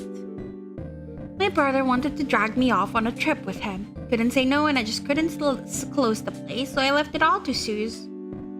He practically grew up in this place, you know? Definitely wouldn't have entrusted it to Wendy. Yeah, oh, Wendy! Wendy's really pretty. I had a crush. She's very pretty. I wouldn't say I had a crush on her because I don't like her personality, but she's pretty. She's usually the cashier around here in the summer. It's weird having to explain all this to you. I keep thinking you already know this. Wendy's cool, but yeah, I wouldn't leave the business to her. She doesn't care. You work like you're still part of this place. You can take a man out of the mystery shack, but you can never take the mystery shack out of a man. Specifically me, which is why I'm back to work even though I don't have to. 30 years of the same routine will do that to you. What was your original vision for the shack? Vision? Make money. What other vision do you need? I like him. He is me. But over the years, sure, I've used the mystery line for advertising. Who isn't curious? Who doesn't want to be amazed? Kids are the most skeptical of the bunch, let me tell ya. Once they hit about 8 or 9, they love trying to prove it's all fake. Then they get older and realize there's nothing good left in the world unless you pretend there is. And everyone pretends along with you because they're all desperate. That's a little too real. Veda wants to make money, I say, noted. Yes, but not by forcing people to give me money. Stan turns his attention back to the workspace, and you notice once more that the daunting selection of items that lay upon the table. It's not the number, but the variety that makes you unsure of how you're going to craft something out of this. I don't know what you're gonna do with this stuff. Surprise me. Number Goober, thank you for Number Goober 3. Thank you very much, DHL. Stan walks you off to the side to, you guess, do some work on his own. You're glad he's not going to watch you the whole way through. How are you going to approach this? I don't know what Stan likes. I like doing things in the middle, so maybe. Clocks changed today. Chaos mentioned it to me yesterday. I feel miserable. Poor baby. Keep things a nice mix of match and mismatched. Now, how should you keep these parts attached? I don't even know what the fuck I'm doing, honestly. Hammer nails? I like hammers. Hammers are cool. Okay, you have a base to work off of. What's next? Ooh, sculpt details. Hey Stan, I'm finished. Good enough. Stan picks your disturbing creation up gingerly. So what's the story here? Give it to me. How do you want to approach this? I feel like more fiction, because what the fuck did I even make? More fact than fiction. Actually, things that are based on facts, lies that are based on facts are even harder to disprove. We're yet to reset the clocks around the house and it's fucking with me. Oh no. More fact than fiction. You know all those weird deep sea creatures people that never see and know nothing about? This is one of those. Only known one of its kind. It had bioluminescence in life, but now it just has shiny wire. That looks as though you could have done better. What? More fiction? This creature was granted 3 wishes, and the first 2 gave it this body. What was the 3rd wish? To be admired forevermore by the people of the world? So, gawked at by tourists. I'll take it. He doesn't care.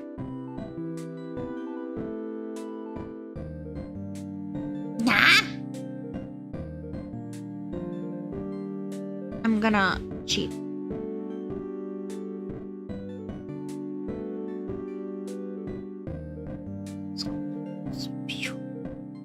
Dave? Just have fun with it. This is a fish squirkin. A fish squirrel chicken. Stan knows appraising. I think he likes this one. Sounds like you got the hang of this. Just have fun with it, I guess. Alright, this thing's about as close to show ready as it'll get. Wait here a sec. Stan Stan carries the showpiece out of the room. After a few moments, you hear his footsteps return and he comes into the room with 2 cans of pit colas. Stan sets one down on the dining table, its condensation starting to slow drip onto the table surface. He waves you over to join him and you slide into the seat across from him. You've gotta be silly with it, hell yeah, that's fair, that's fair. I usually like, basing things around facts, but fuck me. I guess I'm too uptight about it. Nothing like a cold one to finish up the day. Cheers! He picks up his can, gesturing towards you with it as he leans leisurely back in his chair, and you watch as he takes a sip. It's a nice looking sip, and now you're staring. You pull over your own can and pop it open. So, got any questions for me? I like having fun and whimsy. Facts are boring. I like facts. Facts are fun. And when you twist facts, it's even more fun. That's how I bully people. It's fun and it has a basis. And no one can say anything about it because it's technically true. Talking tends to ease me into a new place. Might do the same for you. Save. Number 4. I'll ask about Stan. So, tell me about yourself. Stan laughs nervously. Facts can be fun, but you're right. I'm just being mean for the love of the game. You would be mean to the Vere? So sad. And is this a first date? It could be. I'm Pines, Stan Pines, Imaginator, town darling, used to be proprietor of the Mystery Shack. He pauses and stays paused. You give him an expectant look that wants him to continue and he clears his throat, nervous. What, you were serious? I don't get this often. The longest I can get people to listen to me is when I'm selling them something, and even then it's tough luck. Last time someone listened to me, they tried to eat me. Is this the date thingy? The date with the diner lady? Did she try to eat him? I can't remember.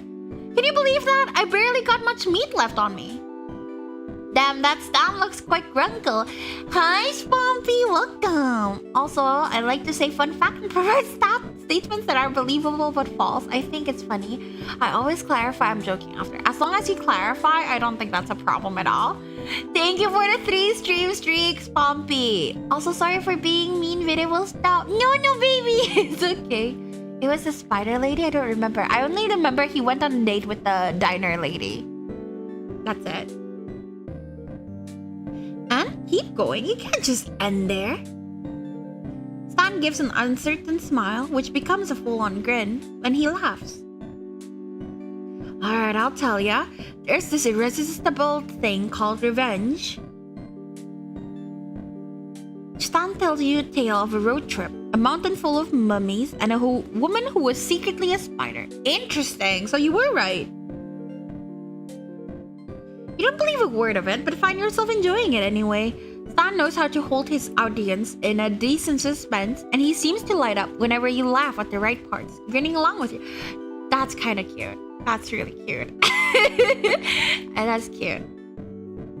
Before today, you've never even heard of Mr. Mystery before, but now you feel like you've really seen something special here, one-on-one with the man himself. About Fort? Is Fort usually like that? You mean trying to fix what ain't broken and ended up making trouble? He was the good twin growing up. You were the troublemaker, I can tell. Stan laughs. I have no idea about his past.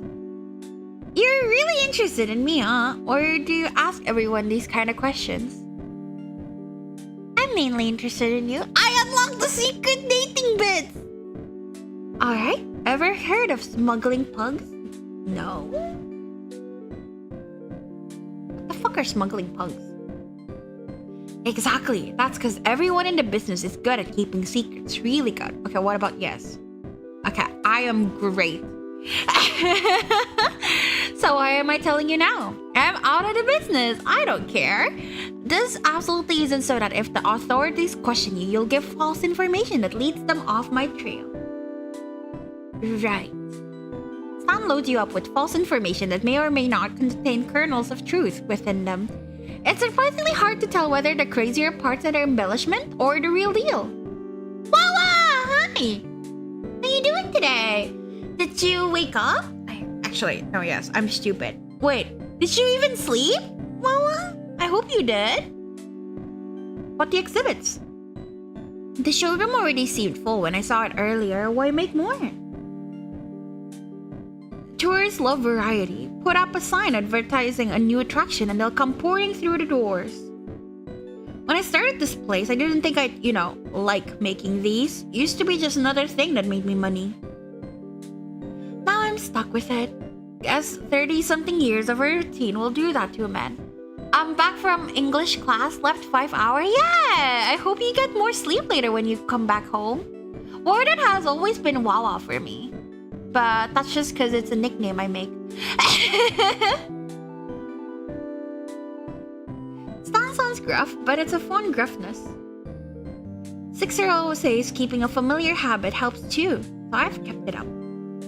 You think I could sell some of these as art pieces? Sure, buddy. Yeah, I could play them up to buyers and sell them at even more ridiculous prices than I usually could. I'd buy one. Yoshi bully? Nuh-uh! You've never complained once, Wawa. Tiramisu? You guys know each other already? I assume from Melty. I'm holding you to that. Stan tips his head back to get the final sip of pit, then set his empty can down with an air of finality. Oh, Vere, good. You did good for your first try. If you ever feel like helping me out again sometime, returning the favor on a card, let me know. You nod and Stan gets up to leave when you remember something. Wait, I still owe you the price of admission, right? For the tour earlier? Nah, don't worry about it. Aww! Him not trying to make money off me? That's really sweet of him. Gives me something to hold over you. I need it. He says that as he leaves, but even from what little you've seen from him, you feel like Stan's not the type to really hold that over you.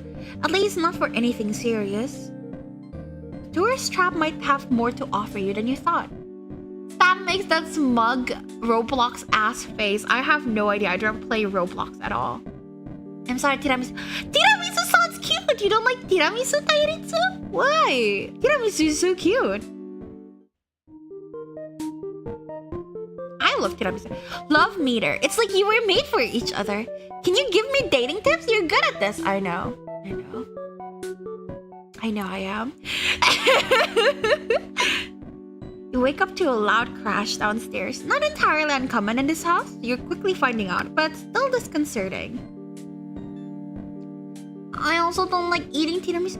Why? It's so yummy. I love tiramisu. More clatters lead you to the kitchen where Mabel teeters onto a short step ladder in front of the pantry. Standing on her tiptoes, she reaches as high as she can for a small yellow box on the top shelf. Pancake mix.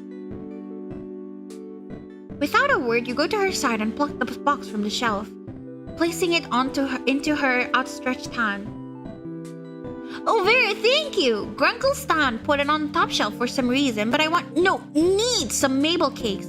It's a breakfast emergency. I only like chocolate cake and brownies. I love it. We run from not preferring to be called tiramisu to hating tiramisu. It is so sad. She waggles her 3 fingers in your face and you can't help but laugh. You can tell the house becomes more alive when there's kids around. Wanna help me make them? We only need chocolate milk, good coffee, pink food coloring, and pot of gold O's to make this breakfast dream a breakfast reality. As delicious as that sounds, you're inclined to ask where the coffee comes into the mix when you realize the house is suspiciously quiet. You put coffee in chocolate-based dishes in order to make the chocolate taste better. So the flavor comes out more? Mabel, where's everybody? We'll call you Brownie. You know what? That works. Sure. Grunkle Stan needs stuff for your car, so you went to go get the Mickey Ticky stuff for that. I think Grunkle Ford somewhere. He heard the abomination broman was trying to steal soda from campers, so he went to help them out. What the fuck does that mean? Yep, that's where he went. Totally knew that. Hi, Dipper. So they left you guys to make breakfast on your own? You don't know the family well enough to know this is commonplace, so the idea of leaving two teenagers alone to fend for themselves seemed fine. If one of the teenagers wasn't Mabel anyway. You still don't know how coffee fits into her Mabel cakes, but now you don't really want to know. Dipper attempts to hide the pancake mix from Mabel while she's grabbing the chocolate milk from the fridge. Apparently he doesn't want to find out either. Got it, so it's bad. Mabel, while your Mabel cakes sound absolutely divine, why don't we... Quick, think of something so you don't hurt her feelings. Go out for breakfast. Is there somewhere we can go out to get breakfast? We should really save the Mabel cakes till your great uncles get back. I know they wouldn't want to miss them. Raise up, Dipper? No, that's a kid. Ain't no way. But I want to perfect my recipe. I have to get better at cooking and baking and stuff so I can survive out there in the world. What if in high school I have to bake stuff and people are better than me? Mabel looks very agitated, tugging at her hair with both hands. You'll be fine. You'll survive. You'll realize that expectations mean nothing anyway. It's fine. If I can't make the perfect Mabel cakes, I can never be on Bad Dreams Dining. I gotta impress Gerald Rambone there. It's my destiny. Is that like a Gordon Ramsay? Dipper, can you cook? Maybe Dipper can make you make something different. We should save the Mabel cakes for another day, a more special day. But Vera... Mabel, still standing on the stepladder, reaches up and squishes your cheeks together, her wide eyes staring into your soul. Every day is a special day with Mabel cakes. You glance at Dipper, making a "please help me and I'll buy you breakfast" face. You hope he understands.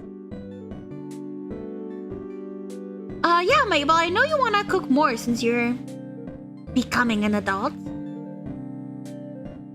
Sure, but don't you think Uncle Stan and Great Uncle Fort should be here to try them too?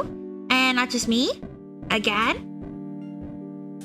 Mabel hops off the stepladder and ponders her brother's question, lips pursed. Eventually, she nods, beaming at you both.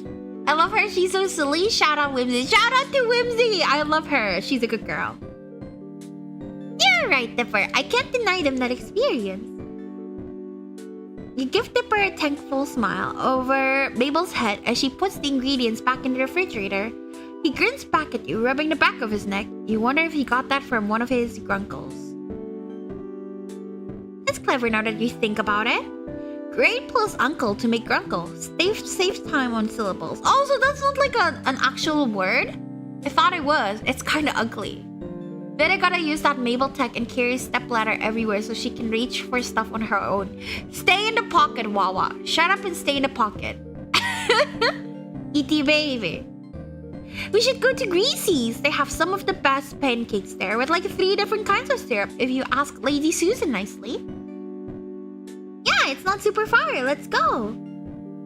The kids are about to head out of the kitchen when you realize something. Wait, aren't you going to leave a note for your grunkles about where we're going? Yeah, I'm like a stranger. Why are you doing this? Alright, good call. I should carry a stepladder everywhere. I'm tall, but I think it'd be helpful. It's a great exercise for your muscles. How tall are you, Arbet? Does this game have CG? I don't know. I hope so. But so far, there's nothing, Bomber. Dipper scribbles out a note for Stan and Ford and sticks it on the front door of the shack with one of Mabel's stickers. The kids lead the way towards the town, explaining various landmarks and the wild, wonderful stories attached to them along the way. This is where we saw those 2 ghostly old people. I remember the convenience store episode. It was where he had to like dress up as a lamb and like he sang and shit. In a convenience store? Strange, but you nod regardless. Maybe she just meant they were so old they look like ghosts? Driver license says 6'2". We'll say that. Round down a little since I slouch a bit. You are tall! Damn! It's helpful you can throw it at people. You can also throw other things at people. It doesn't have to be a stepladder. That's inconvenient. Dipper points out the diner in the distance, a log-shaped building atop a train cart, and the three of you head inside. You soon realize that the kids just know just about everyone in this town. Several people, young and old, wave at them as the three of you find a table, and you get the feeling that they're almost famous in Gravity Falls, though you're not entirely sure why. They're pretty cute, though. Mabel blows the paper wrapper of her straw at Dipper's face, and he retaliates by swatting her with the laminated menu. That's true, that's true. I'd rather throw a stepladder at people rather than a normal ladder. Why?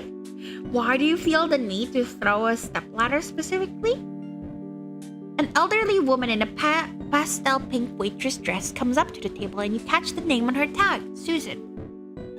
Hiya, kids and stranger. What can I get for ya? Pancakes and all 3 syrups for me, please, Lady Susan. Because the ladder is bigger and harder to throw. Ah, so it's like you're a big, strong baby if you do that or something. Same for me, actually. Lazy Susan turns to you, notepad in hand. I love... fuck. Okay, I can get eggs anytime, but I barely ever get to eat waffles, so I will go with waffles. Coming right up, sweetie. Normal ladders are heavy. I should know we used to have to lug them around all day at work. Yikes. I'm sure you have big, strong muscles to carry them. Good job, good job. Lazy Susan winks with her good eye, of course, and heads to the back of the diner. The wait for your food to arrive feels longer here than most, mainly due to Mabel and Dipper using this time to interrogate you. At first, it's somewhat intimidating. You literally crashed into their house and started hanging out with their great uncle, so they have lots of questions. Once the irrational fear of 2 13-year-olds fades out, you recognize their interview for what it really is. They care about their grunkles. If you do start hanging out with them more, they want to know as much about you as possible. Mabel's questions are somewhat nonsensical.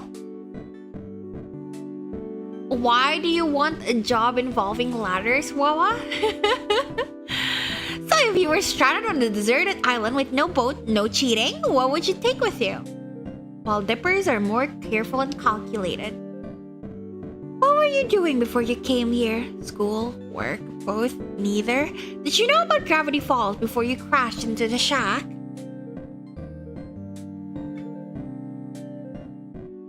Drinking, sorry. You immediately know which grunkle each twin takes after. Oh, I suppose they are a parallel to that. That's quite cool. Stan and Mabel, goofy partners in crime, versus the quiet brainiacs, Ford and Dipper. It's an intriguing contrast, especially now that you're thrown into the middle of the bunch. I detect stuff at the school. We ran a lot of cables through the ceiling for digital clocks for the classrooms or other such stuff. Clocks need wires? Like, outside of the clock? Mine just has batteries in it.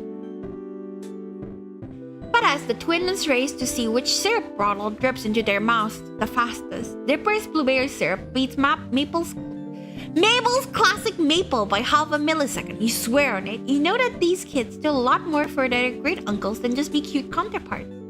You kids? Hey, I like Dipper and Mabel. They're cute. And here we go! Enjoy, kiddos. Let me know if you need anything else. Digital clocks?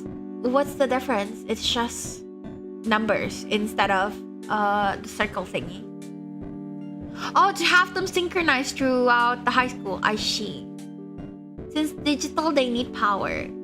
Can't have batteries with digital? I don't know how tech works. I'm like a boomer. Lazy Susan gives out the respective plates and the kids go quiet, shoveling down their food like they've never been fed before. Between mouthfuls, you get a few more questions about yourself and your theories on aliens versus which member of M Synchronized was your favorite. What is M Synchronized? But the table is near silent as the three of you eat. That is, until Mabel speaks out through a mouthful of pancake. Vere, if in a totally made up and not real situation, you had to pick who your favorite was, who would you pick? Grunkle Stan or Grunkle Ford? That seemed too planned compared to her other cutesy questions. Dipper elbows his sister not so subtly, and she elbows him right back, whitely staring at him in a sibling-linked look you can't decipher. Like, say you're in a movie, like one of those weird movies Grunkle Stan watches on TV with the ladies in poofy dresses riding horses. What movie is that? Awfully specific, but you let her continue, taking another bite of your food. You're the main character of this movie, and you got two guys who are both madly in love with you. This one doesn't mess around with getting right to the point, huh? I mean, you could technically speaking, but then you'd have to replace the batteries manually. This is a one-time deal. So like, you have to work hard in the beginning, and then you just don't have to think about it anymore. Electrotechnics, bleh. The models we installed wouldn't use batteries, notably. She. But you could only marry one of them, so you could be next in line for the throne. What would you do? If Grunkle Stan and Grunkle Ford were your choices, who would you go with? Maybe that's kind of weird, isn't it? Like, really weird and kind of gross. Come on, Dipper. This is important information that's vital for my research. What research? None of your business. Yet, but I'm still gathering other research. Mabel leans towards Dipper's ear to whisper, waggling her brow at you before she replies, in not a whisper, but quite the opposite. I don't have to work on it at all anymore. Don't go to that school, don't have that job. It's someone else's problem now. Yay! Research into how you're a huge nerd. And with that, Mabel catapults the spoon of melted butter from atop her pancakes onto... Why? If you have butter on your pancakes, why would you just take it off? It's good. Put it on it. Vita is definitely a nerd. I don't know. I don't think I'm smart enough to be a nerd. I'm quite airheaded. From atop her pancakes onto Dipper's cheek with a very satisfying splat. Dipper jerks in disgust but retaliates by smearing strawberry syrup onto Mabel's nose, a drop of stickiness plopping onto her sweater. I wasn't like this when I was 13. I think I am more mature. I just sent my jazz songs in Vita's Discord for you all to vibe to. Yay, thank you! Geeks are smart, you're just a nerd. What is a nerd then? There's so many words. Rip job involving letters. Ew, gross! You're gross. There's no vitriol between the twins, but lots of giggles and a few more various food missiles.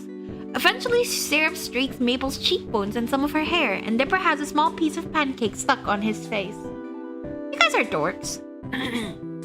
Maybe you're right, but we're twins, so it's adorable. If you say so, Mabel. Wait, quick! Vita, take a picture of us while Dipper's got pancake on his face. You, Vita, you are a nerd. Okay, give me the definition of a nerd, demon. What? He swipes quickly at his face and, after several passes, gets it off. Oh, I was trying to get more candid pictures of us. Mabel, you have syrup everywhere. Really? Aw, then it would have been a perfect photo. Here, let me get it. Your hands are sticky enough. Please do not actively seek out where I went to high school. That'd be creepy. Yes, Marvin. I like how you have the disclaimer in the same sentence. You get back up with napkin in hand and try to wipe some of the syrup off Mabel's cheeks. The excess syrup swipes off easily, but a good portion doesn't budge. Geek smarts, nerd vere. I don't think that's how official definitions work, Paula. But I sent the definition not in chat. Vera has to open Discord? Ito. Where? I'm not watching Epic Rap Battle. I refuse. I don't like rap. I suffer every time I'm made to watch it. But I'm not sure if you've noticed it, but I just sent Cupid Parasites OP. Yeah! Cupid Parasites OP is really good. Let's fucking go. I love Cupid Parasite. The fashion dude is my favorite. Second favorite is Shelby, the boss. Very nice. I mean, maybe syrup as makeup is a new look?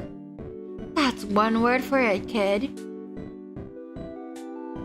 We wondered where you went once we came back to a suspiciously quiet house. If it weren't for Dipper's note, we would have been worried. Sixer would have been worried. I tried to tell him you kids pull this kind of stuff all the time. Heading out unannounced, putting stress on your poor old grunkle's heart. He puts a hand over his heart dramatically. All those missing hours of unpaid child labor. I like him. You know what? We fuck with Stan. I like Stan. I will live in the walls of the high school you used to go out at night to misplaced ladders. Have fun, Wawa. I'm watching walkthrough videos of that game. Who do you like, Tai? Who do you like? I like the green guy the most. He's adorable. I love him. Actually, that note wasn't me. Well, I wrote it, but Vera is the one who said we should so that you'd know where we went. Both Ford and Stan turned to look at you, surprised. Really? Figured those two knuckleheads dragged you here. Why not make breakfast at home? This place is at least a 15-minute walk from the shack. Well, you glance at Dipper, swiping his finger across Mabel's cheek and licking the blueberry syrup off. Mabel has a pancake in her mouth, chewing on it like a crazy sheep. I wanted to treat them to something, I guess. It's the least I can do. You're letting me stay with you and fixing my car. I thought since you were gone, I'd take these two out for a change. Boss was kind of particular about keeping those ladders in place. Oh boy. YouTube algorithm pushed onto me some videos talking about that game a few days ago, so I'm watching it now. I love the boss because he's kind of how do I say this without sounding like a pervert? He's kind of cool. That's all I can say. But my favorite is the stupid fucking fashionista. I love him. I love how dramatic he is. And you're still at the beginning. I see. Have fun. I also watched a playthrough of that. Sounds like a pervert. No! Viri is a good girl, not a gooner. No. He there's like a point where he like pushes you down. It's pretty crazy. I like that. But I liked him before that already. It just, you know, cemented the liking. So yeah. Also, Mabel was gonna make Mabel cakes again. You're just mad you can't even make toast right. If I care, I wouldn't watch you in the first place. I am so nice and say so? How rude. Well, yes I can. I burned it one time. Dipper holds his syrup-tipped finger in the air, indignant. Well, Mabel wanted you guys to enjoy her Mabel cakes too, and since there wasn't much food, I figured I'd take them out. Ford asks Mabel about her creation, wondering how much extra caffeine one could gain from adding instant coffee to the concoction. Again, it's not bad. If it's chocolate, it just brings the flavor out. I don't understand. But Stan stays quiet. You catch him out of the corner of your eyes. He's staring at you, a lopsided smile tugging at the corner of his mouth. Why? I'ma go lie on the floor, have fun swinging over Stan. Thank you, Wawa. I hope you have fun lying on the floor. Thanks, Vera. Appreciate it. He's blushing!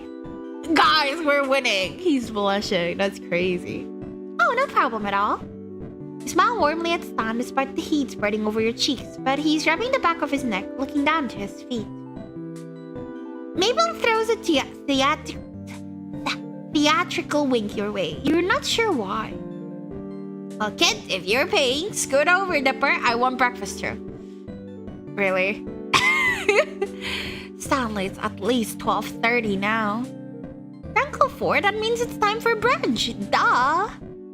See? This kid gets me. Now let me in so I can get some grub. Dipper moves to your side of the booth as Stan sits next to Mabel and Ford sits at Dipper's side. Lazy Susan comes back and takes order for another round of pancakes and drinks for everyone, including Mabel, who decided she wants more pancakes. My money. Yeah, for real. You're starting to regret offering to pay, but as Stan and Mabel try their hand at the syrup drip race with Dipper cheering them on, Ford watching with a wide grin on his face, you know you don't really mind that much. Can I talk about how pretty MC Lynette is? Yes! I love the ribbons in her hair so much. It is so cute. Over the next few days, you continue to help out around the Mystery Shack. Not out of obligation, but because you have nothing better to do. Besides, Suze, practically the golden retriever of people, is really digging the input on the current installments from an outsider's perspective. Bless his soul, the guy even offered you a job if you end up stranded here forever, dude. And need to make a life for yourself. Stan nearly choked on his ice pop as he overheard. I want ice pop. Thinking about it now, the relationship between Suze and Stan is unexpected, if not a little odd. But it makes you smile that no matter how many times Stan may roll his eyes as he does it, he'll always help Suze get something done just right.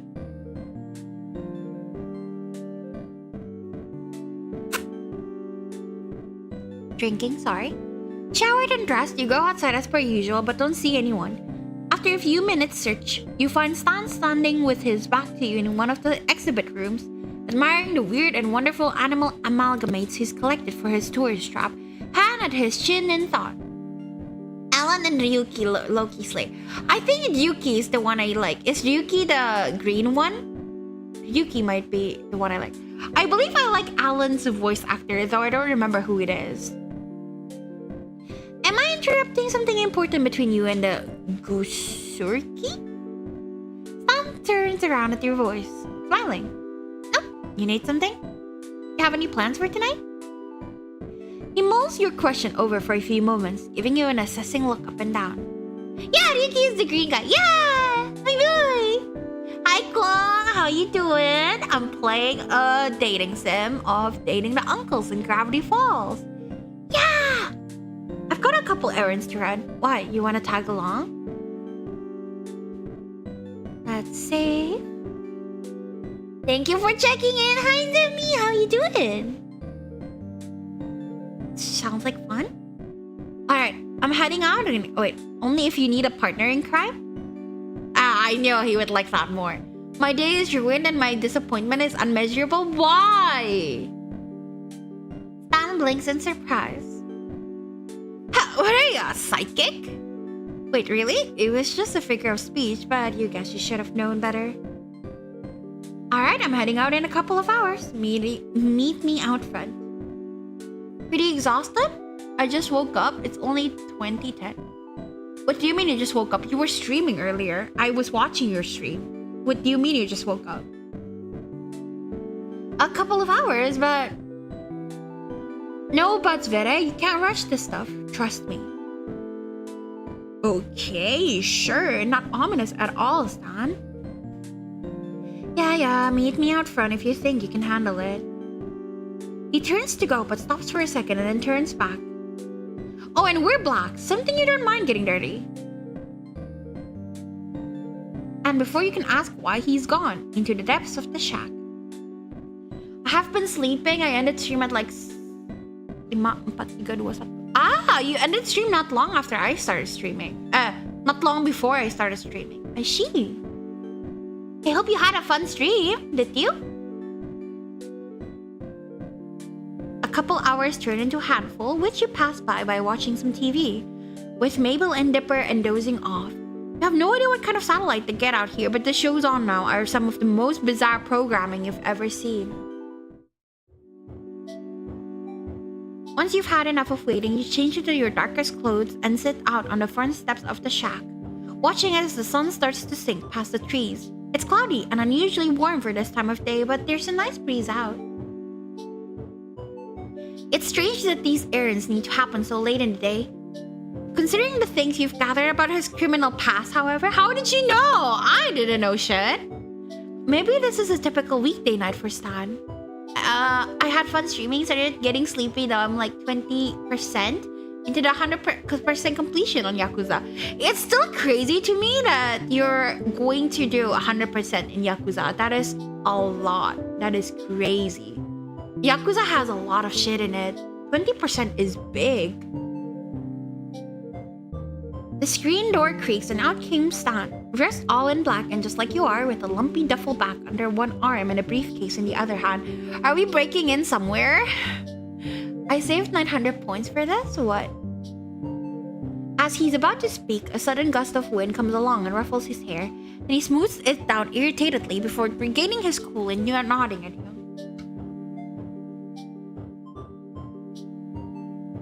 100% takes a while. It's not considered doing unless dedicated. Exactly. I just drank Orbit, but I can drink again. Oh, to change the emote for the nose picking. I'm happy you have it. I've played them, so I know. I've watched Kios play it too. There's a lot of content in that game. I hate you guys for bullying my emote. How could you do this to me, Zemi? Ready? Ready.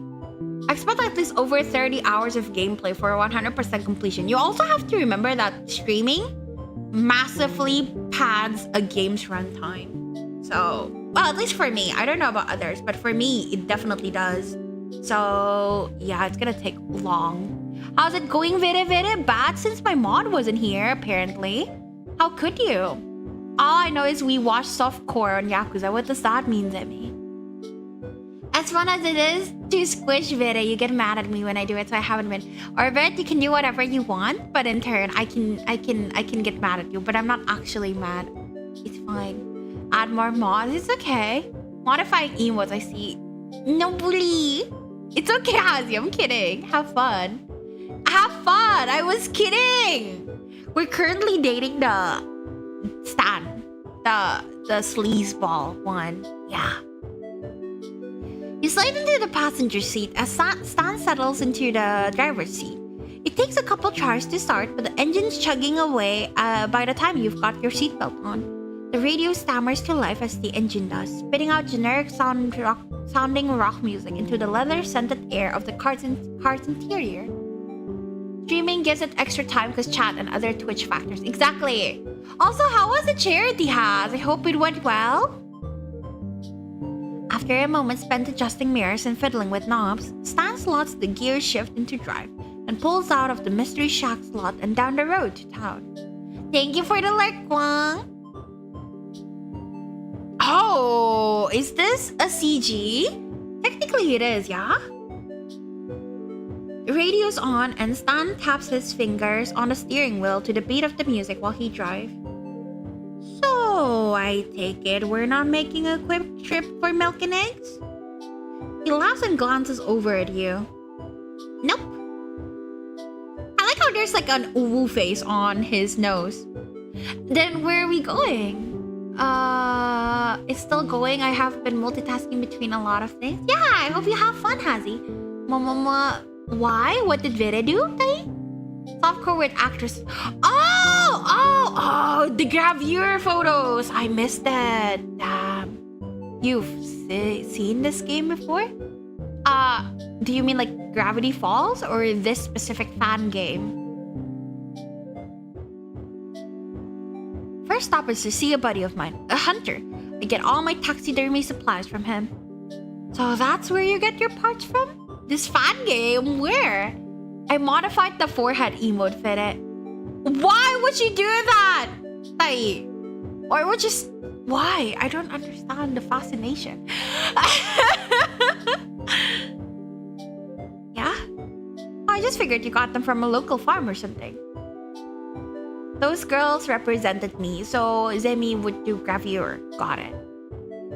And do business with those hippies? Not a chance. Well, I really enjoyed making that showpiece with you the other day. I had no idea you were so creative, because they look interesting. I'm happy you're having fun. He glances over at you with poorly hidden surprise, turning almost immediately back to the road and shrugging. But seriously, Orbit, if you want to have fun, you can modify my emotes. They are there to be used. So I just like people having fun. Mine's still broke. I think it's because you broke it, Zemi. Kind of makes it look like Vere is wiping the tears out of those big, pitiful eyes. Yeah, Vere shad. See, even Hazi's doing it. How horrid. You know, we don't want to make you mad again. A lot of people come over just to get mad. I don't know. It's okay, Orbit. You can do whatever you want. It's just gluing stuff together, really. Crime spree, huh? Not really, it takes a lot of skill. You have a real gift for it. Ah! Also, you deserve the Mama and Princess ASMR video. Thank you, Tai. As Vere lickers, we love Vere modification. Yeah. Got the collection, Vere Vere. He turns to you again and his cheeks go a little pink when he sees the smile you're giving him. We're probably about to head out here soon anyway. Okay, thank you for stopping by, Orbit. Oh, thanks. After a moment, he faces the road again, but now he's tapping out the rhythm of the song with a little more enthusiasm and even humming the chorus as he drives. Do you have any other hobbies? He rolls his shoulder back in a shrug, his head tilting off a bit towards the window. Doesn't Stan have a brother too in Gravity Falls? Yes. We can date either Stan or Ford in this game, and chat chose Stan. So yeah. It's like 4 a.m. and despite sleeping all day, we're still exhausted. Oh! We have the same time now, Orbit. Fuck. It's gonna mess up with all my perception because now all of your hours are moving forward or moving backward by 1 and it's gonna piss me off. But now we have the same time, Orbit. But you know, flipped. But yeah, please do sleep, baby. Stanford, you can date him in this too, but we're doing Stanley's route first. Shit, my bad, what? Stan is the goat? Is he? These days I spend most of my time out on the boat with Ford, hunting monsters, discovering things. He pauses, watching the road without expression. I use the box. Like boxing? Or... Really? It shows? He looks to you again, grinning. My bad for living in an area that observes daylight savings time. It's okay, all my friends do it. I hate it. It's 4 p.m. for you, Vide, and 4 a.m. for Pluto, and 8 p.m. for me. No, not all the times are fucked. Is Aussie not changing their times? When is it changing it? I'm going to be an hour ahead at the end of the month. Makes it even harder to watch your stream. No, poor Loop. I'm sorry. Pat. Looks at you again, grinning. That's amazing. I wish I'd grown up doing something like that. I wouldn't mind showing you a few things if you wanted. I'd like that. After about 20 minutes of rural scene... Oh wait, what if I say I don't think I'd be any good? Hey, with me teaching ya, you'll be throwing a mean left hook in no time. He likes it. After about 20 minutes of rural scenery, Stan pulls off the road and onto a long gravel driveway that disappears into the woods. I missed the AFL game going on the weekend. It was awesome. The one you showed me? It was so cool. I've never been to a stadium like that. Is this the place? At least now I can conveniently know what time it is for a bit. Forgot what time zone you were in, so just knowing it's just 12 hours is easy. Yes, I love it. Everyone should be 12 hours apart from me only. So that way I don't have to think. But yeah, I am GMT +7. Is this the place? Stan nods and rounds a turn, revealing a clearing populated by a trailer home and a couple sheds. The trailer is a bit rundown and shabby, and one of the sheds looks like it's about one strong sneeze away from collapsing. Not really the place you want to be at night while alone with the guy you practically just met. Everyone should be in my time zone. It'd be the easiest that way. This is true. Everyone should be in my time zone. Yes, Tai has the same time zone as me. Be honest, did you bring me here to murder me? Goods and service tax. Yes, Semi. Stan laughs, cutting the engine and resting his arm on the back of the front seat. Unfortunately, you figured it out, so now I definitely gotta kill ya. I'm kidding, kid. Relax.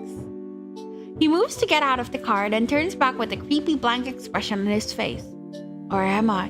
Dude, not the right thing to say when you brought a girl to in the middle of the woods in the night. I am good. You chuckle nervously and he laughs again, pushing the door open. Seriously, I'm kidding. Won't be long. At the door to the trailer, Stan knocks and the door opens on the dark interior before he walks inside. The door shuts behind him. You give the yard a few curious glances before realizing that the weird pile of sticks you'd been looking at is actually bones. You quickly pull out your phone to look at instead. 10 minutes later and Stan's back, carrying a large cardboard box in both hands. You see him fumble with the handle of the rear left door for a moment before you reach back over the seat and pop it open for him. A peek in the box reveals a few various shades of furry somethings and an animal skull you don't recognize. This doesn't doesn't seem like something worth busting out all your darkest thoughts for. We aren't by any chance robbing a bank, are we? Because I would have brought gloves. Stan laughs. No, nothing like that. He starts the car back up again and you're back on the road. Somehow I'm not quite convinced.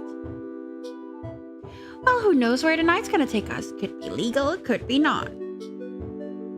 Not a problem.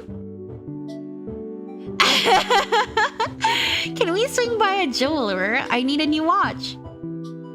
Anyway, we're gonna go lie down. Hope you guys have fun. Have a good eep Orbit. Thank you for coming. It was very nice of you. You're a riot kid. Stan takes the highway. The final minutes of the sunset burnt orange and purple ahead of you, while the welcome sign for Gravity Falls disappears into the rearview mirror. I have to protect people if I see someone lost in the woods. That could also come consequences, so must be on high alert.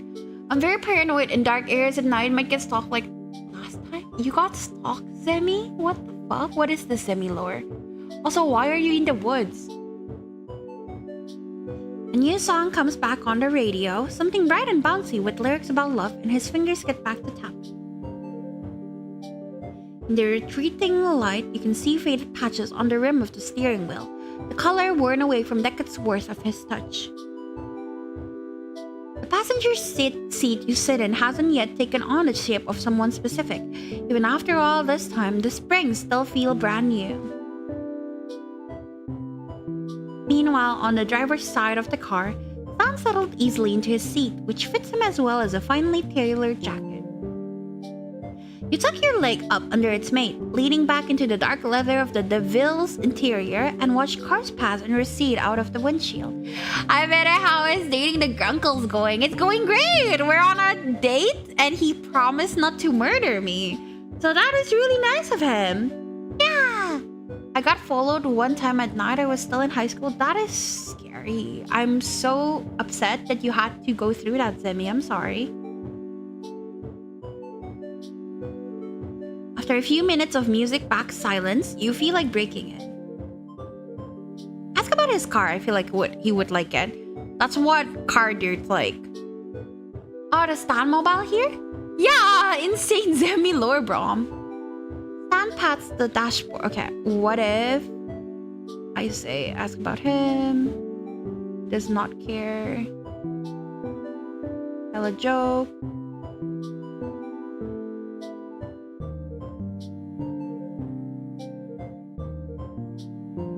Okay. Ito. No, wrong. No. I fucked up. I was trying to load. Ask about his car. The Stan mobile here. Stan pats the dashboard affectionately, running his hand over the leather interior. I wonder if night vision... Time to fly over and beat their ass. I wonder if night vision goggles are effective and legal in my country. Is it? We sublecting the stalker tonight. Yes! Yes. We're running through the streets listening to Ram Ranch. You're saying mobile weird. Is it not mobile? Stan pats the dashboard affectionately, running his hand over the leather interior. I've had her since high school. Nice ride, isn't she? Damn, that's old then. They really don't make them like they used to, do they? Nope, they sure don't. Tell a joke. Why do a chicken coop have 2 doors? Stan glances over you, double checking that this is a setup to a joke. I don't know. Why?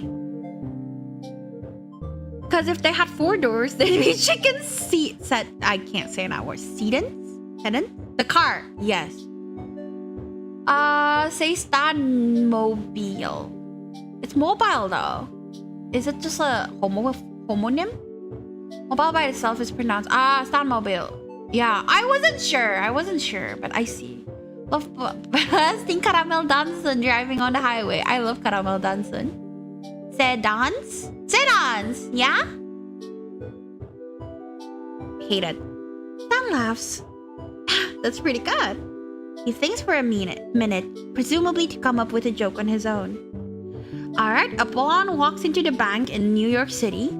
Oh no, this isn't gonna be one of those awful blondes or dumb jokes, isn't it? He levels a withering look at you. Can I tell the joke? I don't know, can you? You grin with your lower lip caught between your teeth, clearly joking, and he chuckles. Anyway, Blonde walks into the bank on New York. She goes up to the bank manager and says, I'd like to take out a loan for $5,000. I'm taking a vacation overseas. Ma'am, hi dear child. A car passes you on the highway going 20 over the speed limit and Stan swears and then stifles it. Yeesh, night drivers. I already know this joke. I've heard of this before. This isn't new. Can you get even hotter and attractive? What happened? The caramel dancing. Of course. So the bank manager goes, well, miss, do you have a collateral? We need collateral for that kind of loan. And she nods and says she does. And she takes the bank manager out to the parking lot where she's got a $50,000 Ferrari waiting. And she says, this is my car. You can hold on to it until I pay back my loan. Sam continues, glancing over at you and trying to suppress a smile. The bank manager's confused, but he figured if the lady doesn't pay, he's gonna have a nice new Ferrari in his garage, so he agrees. A sign for the exit ahead points off to the right, the text reading Country Road 328, and Stan takes it off the highway. So he gives the blonde her 5 Gs, and she hands him the key to her car, and she heads off to Europe. A month later, she shows up back to the bank with the 5 Gs and the interest for the loan, which figures about for $15. Nothing happened, just me trying to riz Zemi normal things. I've never seen you riz up Zemi before. I see. If I was a chick, I'd be as hot as the desert. You're hot regardless, Zemi. Stan continues, turning down an unlit gravel road. A headlight casting spooky shadows through the trees. The bank manager takes the repayment for the loan and the interest and has one of his employees bring the car out in front of the bank for the blonde. Out ahead on the road, a deer turns its face to the car and then leaps across the road to disappear into the woods. Just before he leaves, the bank manager stops the blonde and says, Lady, I'm real confused here. You're clearly loaded up enough to afford this car, and you paid back the loan and then some. Why take out the loan if you're so rich? And the lady turns to him, runs a hair through her hair, and says, Where else can I park my car in New York City for 2 weeks for only $15? I'll say it's funny. I'm sorry, I don't really care for it. I used to love that when I was a kid, but now I am a bore. I'm sorry, it is good, but I've heard of it before, so it does nothing to me. I prefer shaved over facial hair. I like that too. So making it easier to flirt. God, that's an old joke, right? I heard that when I was in elementary school. Actually, it would make it harder for me, but then I could actually try for real. I see. Shaved facial hair on my face? I mean, Zemi, what? Elementary, so 15 years. Pika! Oh my gosh! Shoot him! Hi! Hi! Thank you both for the raid. Let me shout out Pika first because she got here first. And then I will shout out Shoot him after. But hi! How are you guys? Stardew Valley raid! How Anki? How Princess? How you guys doing? Were you guys still thirsty by when I already left the chat? I hope you were. Cousin! Hi! So you're going for Stan? Yes. The chat wanted Stan. So I am going for Stan. Tired Pika pissed me off. What did she do, Anki? How was Stardew Valley? Did you guys progress anything? Are you guys romancing anyone? I actually don't know much about what you guys are doing there. What didn't she do? Wait, Pika, execute order 66. Now I can close a tab. Now I can close 2 tabs. Let's fucking go. Now all I have is Glenn. Yippee! Lads, why were you thinking about pies? I was checking Glenn's stream for a bit. Checking going for Abigail. Oh! DJ, what are you doing? You don't even stream. What are you doing? I'll shout you out. Shit. I settled for Pika. Are you? JK going for Abigail. Abigail, the one who eats rocks, yeah? What about Pika? It was good. We're halfway through fall year 1. Fall! Aren't you busy in fall? I always have so many things to make during fall. Let me shout out DHL as well. Sure. I almost rated you because I'm stupid. I'm gonna shout you out because fuck you. Oh my god, he rated me. That's crazy. I have to wait another 30 seconds. Because of trees, they went to tree trunks, then went to thighs, and that to Emma Frost. Who's Emma Frost? I don't know. I'm going for Harvey. I've never dated Harvey before. Is he a good boy? I know he likes like airplanes and shit, but I don't know much. You burst into wild laughter and he laughs along with you. Alright, I take... You streamed DHL? When was this? Huh? I didn't know you streamed, so it's gotta be like, what, 5 years ago? At least? You streamed at one point? And you didn't tell me? What the absolute fuck? I didn't support you? How cruel. I'm a bad friend. Like a year and a half ago, you didn't tell me. What the absolute fuck? Can't do this to me. I streamed twice. When? I'm gonna follow you this time. Just to make sure. Why can't I find you? IXDHL. It is IXDHL. Eh? Twice ever? I've never seen it before. Sent you an image of her. I will look at it later. Alright, I take it back. That was the best blonde joke I've ever heard in my life. Just as you finish speaking, Stan pulls off to the side of the road and the engine dies. As you step out of the car, the unearthly silence of the woods envelops the two of you. Out in the woods ahead, you can see a single bright light. Let me check. Ito, Laz? Oh, nice thighs. Holy shit. You're right. I would think of thighs as well. Also, speaking of, I need to go turn off my AC. So, I'm gonna have to be right back. Did they kiss yet? No, but we are on our date technically. He promised not to kill me, so that's great. Yeah. I'm going to have to turn off my AC. Thank you for the work, by the way. Go make food for me and husband. Yeah. Thank you for coming, Pika. And the raid. Thank you. Yeah. Be right back, everyone.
What did I come back to? You like jazz? Ju asked the exact same thing. Unfortunately, you are not original, Biscuit. The missile knows where to...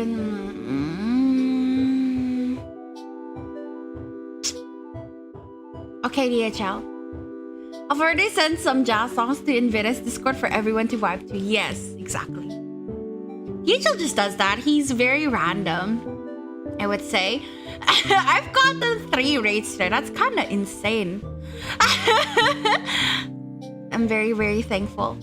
An original streamer, Biscuit. Just as you finish speaking, Stan pulls off to the side of the road and the engine dies. As you step out of the car, the unearthly silence of the woods envelops the two of you. Out in the woods ahead, you see a single bright light. Ooh. The sprites are shaded. That's cool. Wiwi deserves all the raids. Aw, thank you, baby. Vere, my boy is squishy. I traded a Mariel for him. Evie? Explain the essential macros needed for an adult male for efficient protein strand production. I don't think we produce protein strands by ourselves, Biscuit. I don't think that's how that works.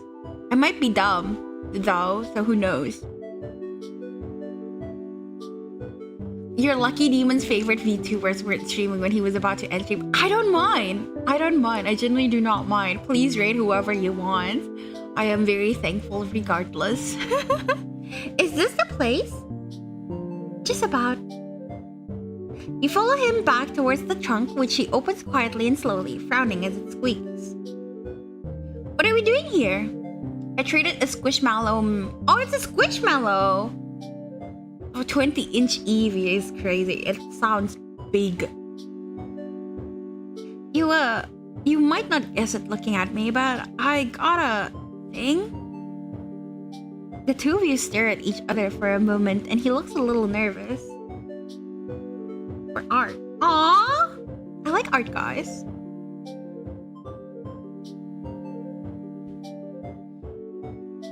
I do too!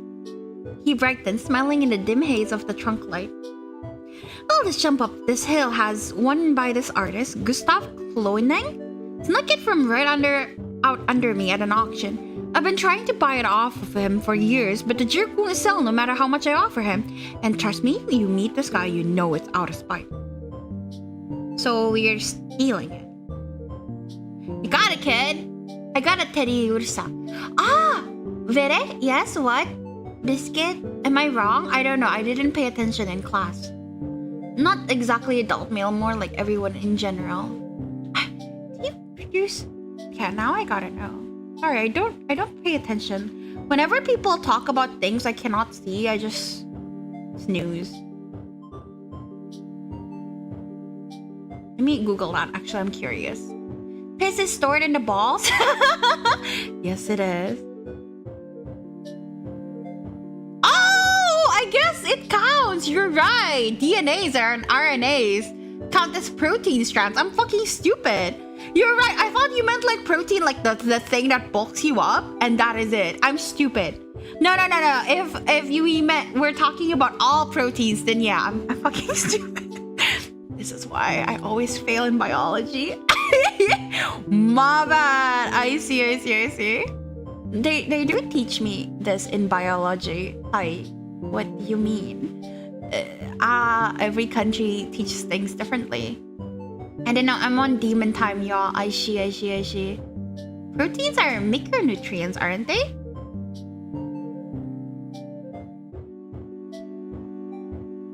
Unless it's just vitamins specifically for my... Oh, it is macro. Oh, I am stupid. Wow. I haven't gone to school for so long. That just brings up nutrition a lot, so I thought it'd be fun to see their response, to be honest. I see. Go ahead. You got it, kid. Frankly, I'm surprised you haven't done this sooner. Sam laughs quietly, fishing around the duffel bag for you don't know what.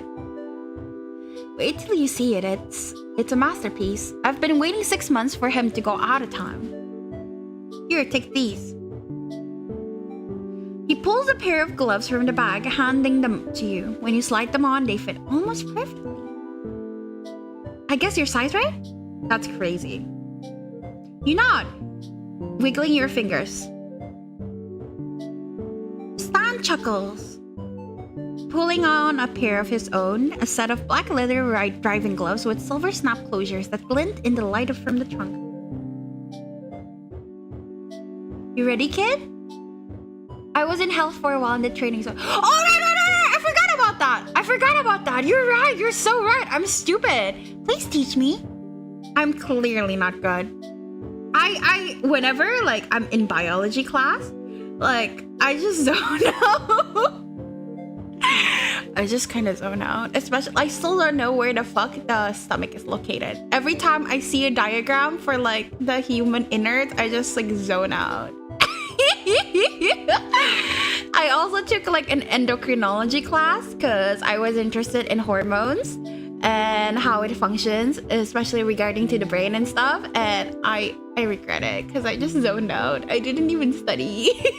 I got such a bad grade for it. So yeah, I'm very bad at memorizing shit. You ready, kid? You bet. As I'll ever be? Okay, doesn't matter, I think.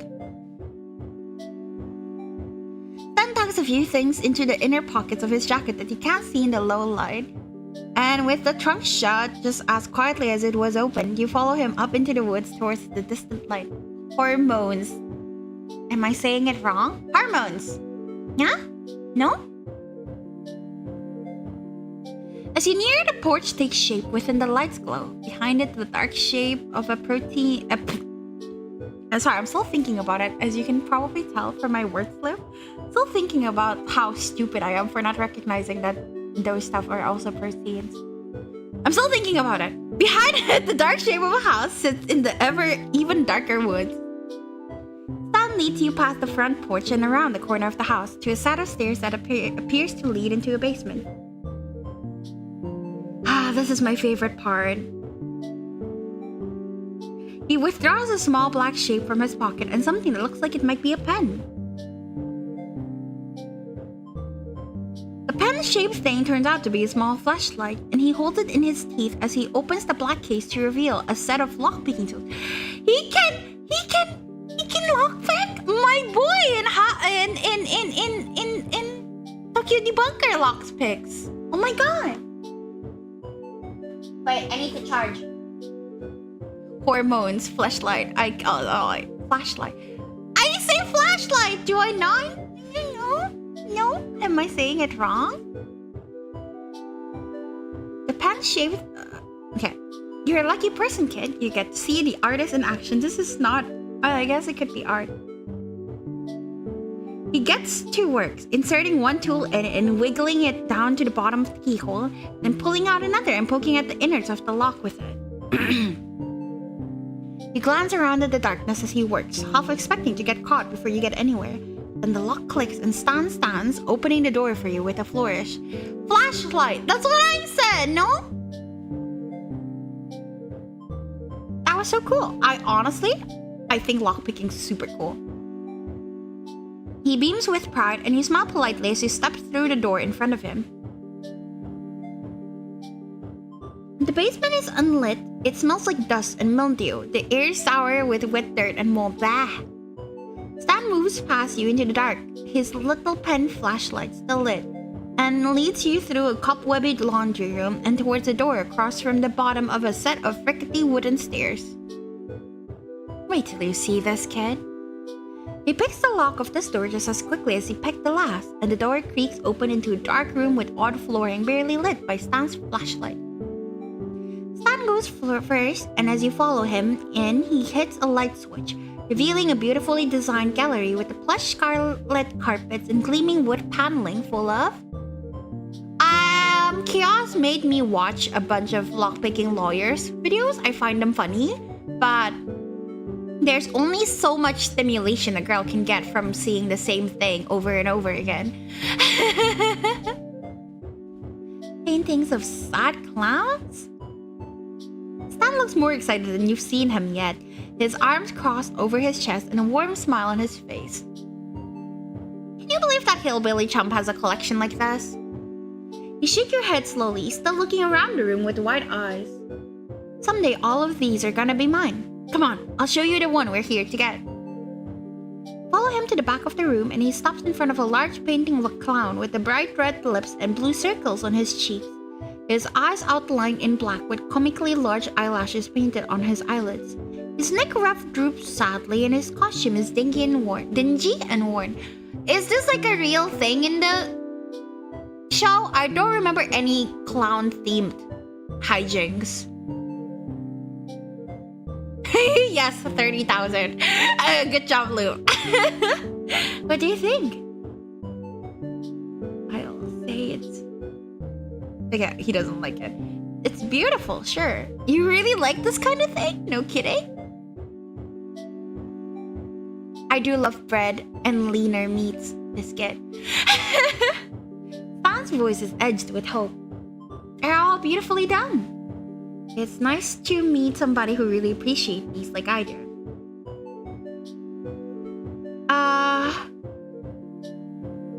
It's excellent, especially as an art piece. Why not? This is a masterpiece. The way the artist has captured his pain, the way the framing makes him look small and pitiful, even though he takes up most of the canvas. The juxtaposition of the inherent joy of clowning and the anguish this man clearly feels is what makes this kind of painting really special. Like a Piero, right? The sad clown. Now let's get this thing off the wall and out of here.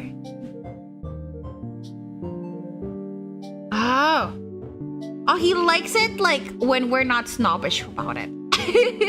I love the irony. Clowns are supposed to be happy, but he's not. I wish I knew the story behind it. I look over at Stan and he looks delighted. Hot Belgian waffle. I want waffles. I want waffles, shit. I haven't had waffles in so long. You really do like it. Well, let's get this thing off the wall and out of here. I see Taiyan and Biscuit are having fun. Yes, you are just a biscuit. An old one at that. As he works to get the clowning down off the wall, you wander the room looking at the other paintings. As you look over a portrait of a mime with dirt on his white and black striped shirt, you're suddenly grabbed by your shoulders. Ayo, who you calling old? Your name is Old Biscuit. What do you mean? Yeah. SMH. Boo! Ah! You scream, eyes shut in fear as you throw a weak karate chop at the source of the noise, making unimpressive contact with something solid and muscular. After a moment's panic, you squeeze whatever the thing is with your hands and open your eyes, finding... Was that supposed to hurt me? Stan's arm and shoulder. Boy, he's really packing some heat in there. Wow. Too old for my age range. For now. I'm good. He laughs, apparently very pleased with himself for scaring the absolute life out of you. You need those boxing tips even more than I thought. You couldn't defend yourself from a fly with moves like that. You laugh shakily, and then it's then that you realize you're still feeling up Stan's arm. Sorry about that. You pull your hands away a bit too fast, and he chuckles, blushing all the way up to his ears. No problem, kid. He clears his throat, and the silence between you begins to grow awkward before it's interrupted. Oh, shit. Upstairs, in what is supposed to be an empty house, you hear footsteps crossing towards the door to the basement. Stan apparently hears them too, a sudden series of expressions crossing his face from shock to confusion to terror and finally settling on indignation. Quickly takes you by the arm, whispering harshly in your ear as he drags you towards the entrance of the clown room. As soon as he comes in here, shut the door and I'll shove these boxes in front. You nod, and just as a line of light from the top of the stairs blooms into a white swath, you and Stan duck behind a wall near the door to freedom. One corner of the stolen painting poking you uncomfortably in the ribs. Chad! Hi! How you doing? Is this the Chad with the British accent or not? I keep forgetting. I think it is. Hi! It's the Chad I randomly found, yeah? Just making sure, because I keep forgetting. I believe so. I'm pretty sure. British. Yeah! Okay, I got it right. Eventually, I will remember. I will not have to ask again every time. Hi, how are you doing? I hope you're doing well. Yeah, my viewers are talking about nutrition while I am reading out a game about dating the Grunkles in Gravity Falls. On my way to work.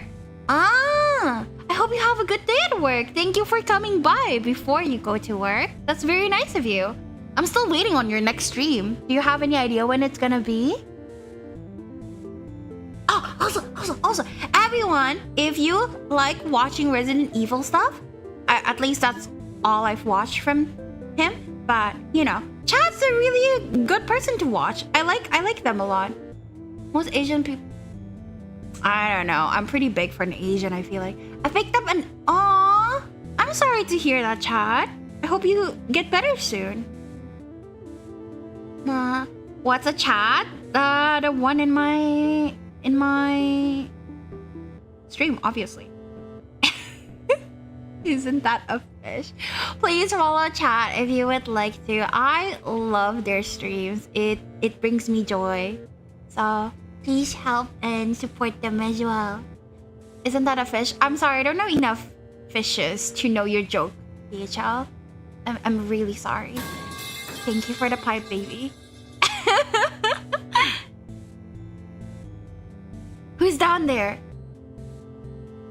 Slippered feet comes down the wooden steps ahead of you, and when their owner notices the light on, he holds something long and gun-shaped out in front of himself. It's a shad and it's my state fish? Why is it shad? For your baby. I want to see how ugly is it. Let me Google. Shad fish. What a cute name. Have a good stream. Thank you. Have a good day at work. Thank you for coming over. It looks yummy. Full bodied. I want to grill it. It's pretty good. All I've seen is it being grilled, so I assume that's what's yummy. Oh no, I saw a steamed one just now. Yo, steam it like the Chinese way? Shit, that's good. That's good shit.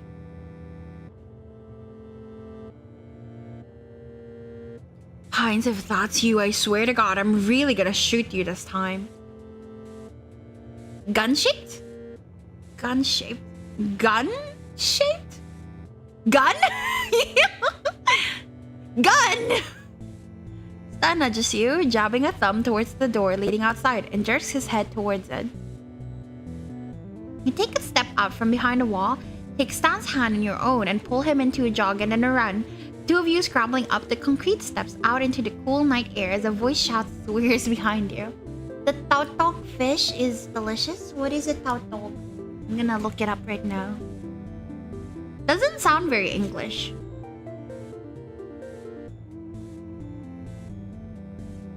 Tautoga. I don't know this fish. Oh, it's a stout. Oh, it's ugly. It looks yummy. Everything looks yummy to me. I just like fish. You take a step out from behind the wall, take Stan's hand in your own and pull him into... Oh, wait, where did that? Stan kicks the door shut on his way out, and there's a startled yelp behind you as it makes contact with the owner of the house. It's so tasty with rock salt and the light olive oil. Do you like pan-sear it? Ooh. I've been on a real fish kick lately. I feel like I want to make so many fish dishes, but fish is kind of expensive. At least the non-stinky one. There's more swearing, but you lose it behind you as you run, flashlight in one hand and Stan's hand in the other. When you reach the tree line, you part and maneuver your way through bushes and brambles, Stan crashing through them behind you. As you run, a deafening gunshot goes off behind you and you realize that you're being chased. Holy smokes, run for it, Vere! The noises get closer, close enough that you can hear your pursuers swearing continually and loudly. You slow a bit, flashing your light behind you and raising the beam to find a distant but visibly enraged face of a man with a rifle in his hands. Acting on pure instinct, you fling the flashlight in the direction of the angry man and take off running again. Why fling it when you can just turn it off? After a moment, the man cries out, and to hit him on the face. That makes sense. And the sounds of pursuit fade with one final cry. Damn you, Pines! Stan cackles. Sounds like you hit him! You reach the Stanmobile first, sliding into the passenger seat as Stan slips his new cloning into the back seat before joining you in front. Both of you panting and huffing, Stan hurriedly starts the engine and pulls off. He's a heist! At the next driveway, he does the fastest 3-point turn you've ever seen in your life, and then peels off down the gravel road and screeches out into highway.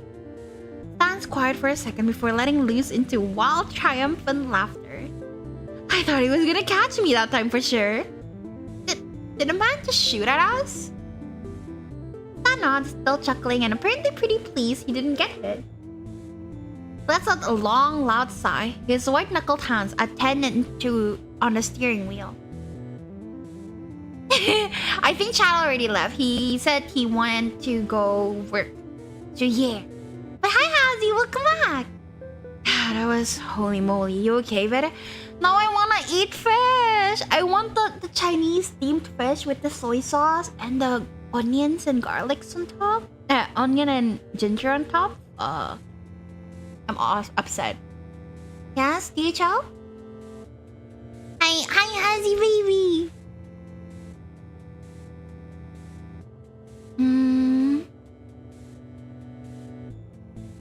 I'll let you know when I found out. No, never mind. A little shaky, but I'm good.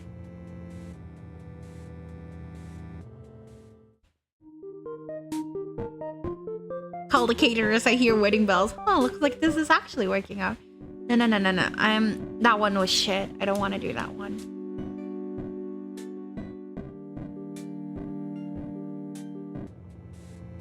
A little shaky, but I'm good. I want clam chowder and cheese biscuits. I have never eaten both of those, but I'm sure those are yummy.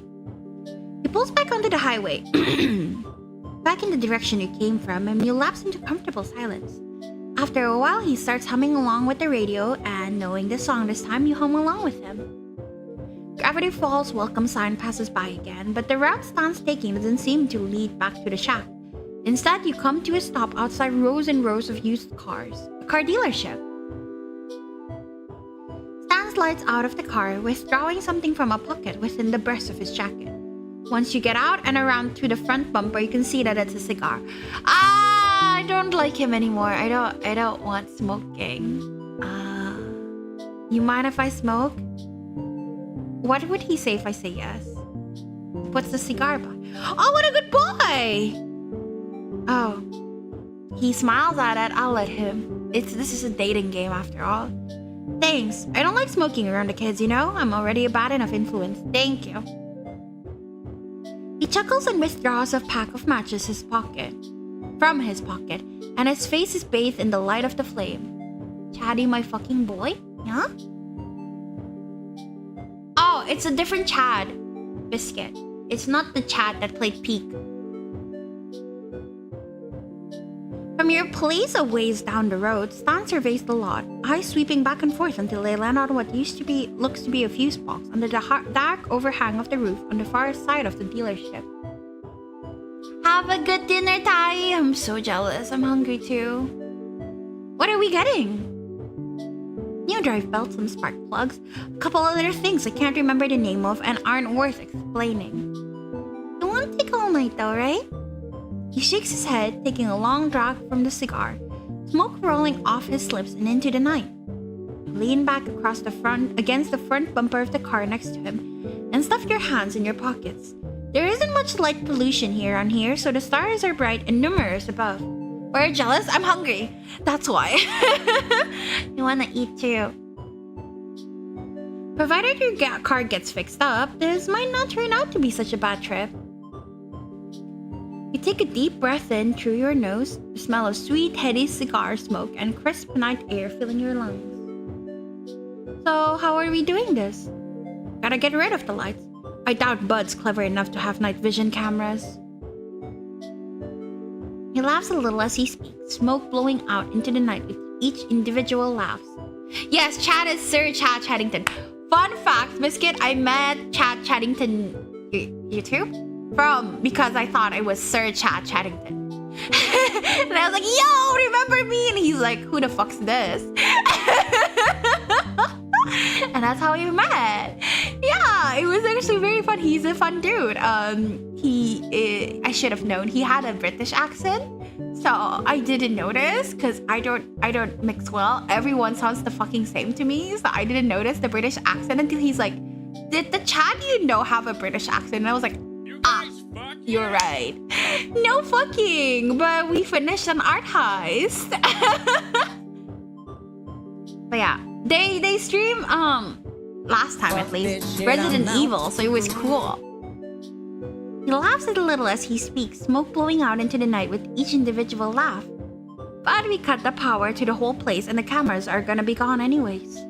We cut the power, find a car the same make and model as yours, and I dig out the parts your car needs. An hour, maybe an hour and a half tops. I can get the lights.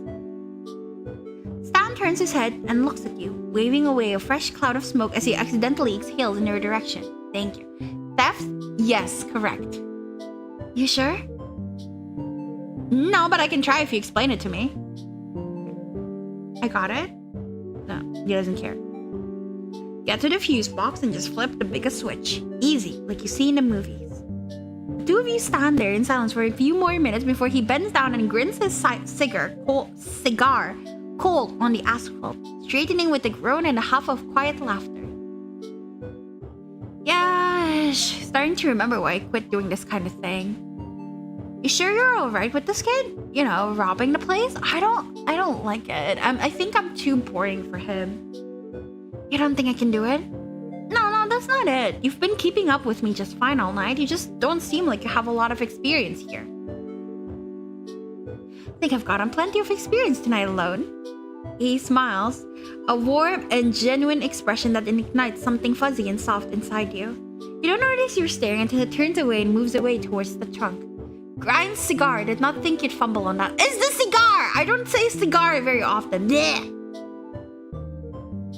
He reaches into the car and pulls a lever under the driver's side of the front seat, and the trunk pops open. You follow him to it, and after rummaging around in the contents for a minute, he brings out a pair of pliers.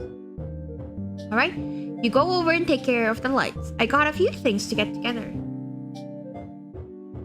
You crouch down behind the fence when you reach the lot, scrambling along in the shadows until you reach the dealership's main building.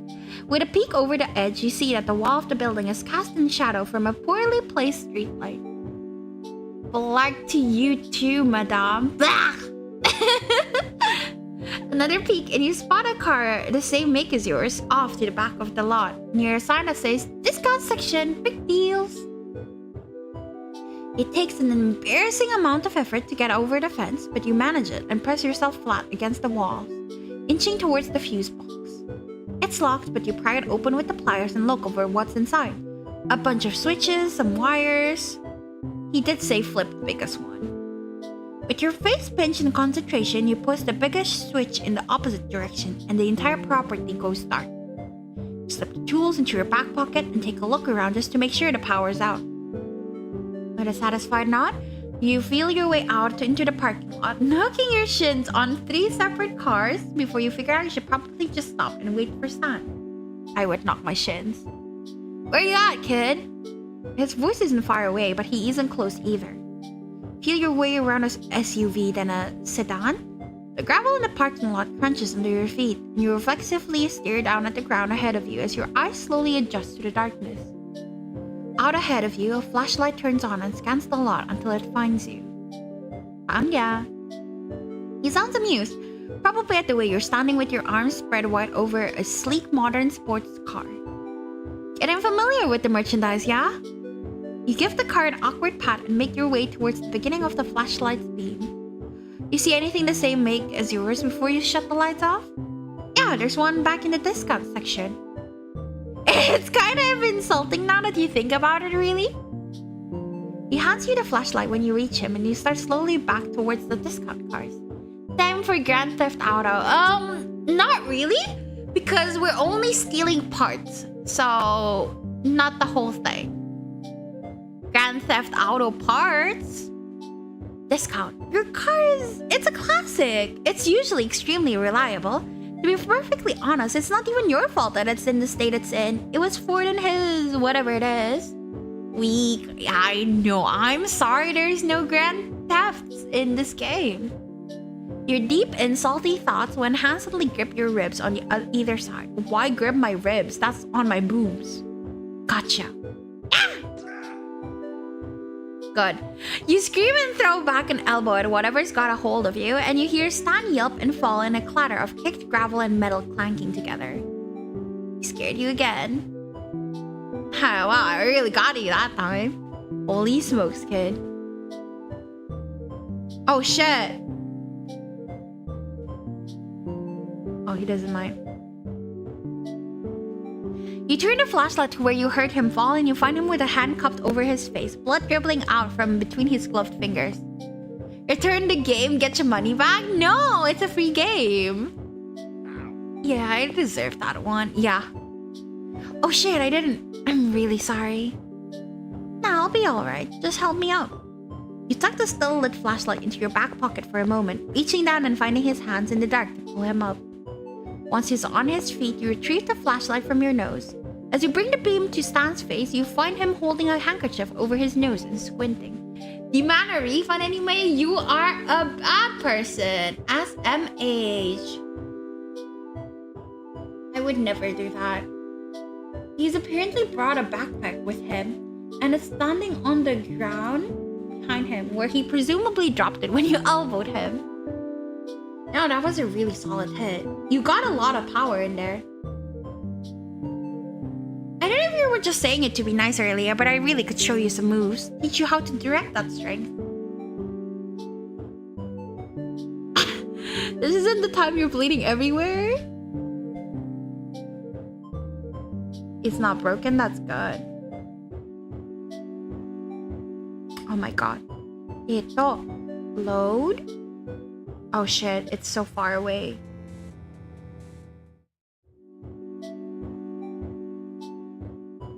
What happens if I say no?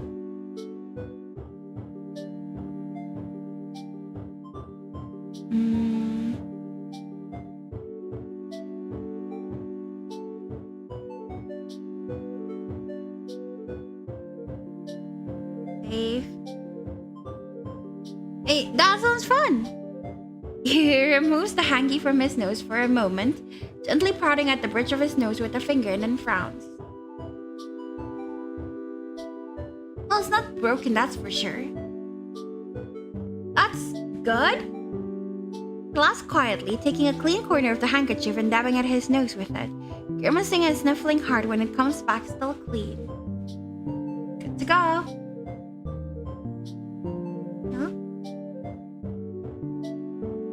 I have no clue why the walkthrough is encoded. I am so confused. Vigner encrypted. I don't understand, and I am not using the walkthrough, I guess. I was just wanting to make sure, like, how much more of the game I got, but never mind. Reminds me I still gotta play that VN I got. You still haven't played it. It's almost been a year, Demon. Are you sure you're alright? Yeah, of course, I've gotten worse beatings than that, believe me. His face is flushed from the sudden injury, but he does look otherwise okay, so you sigh and plant your hands on your hips. Then let's finish this. He reaches out towards you, then catches a glimpse of the blood and reconsiders, wiping his gloves as clean as he can with the hanky. When you reach the car you spotted earlier, he pops the hood and drops his pack on the ground next to the bumper, unzipping it to reveal a jumble of various wrenches and tools. Alright, hold the flashlight steady on the engine and keep an eye out. Keep an eye out.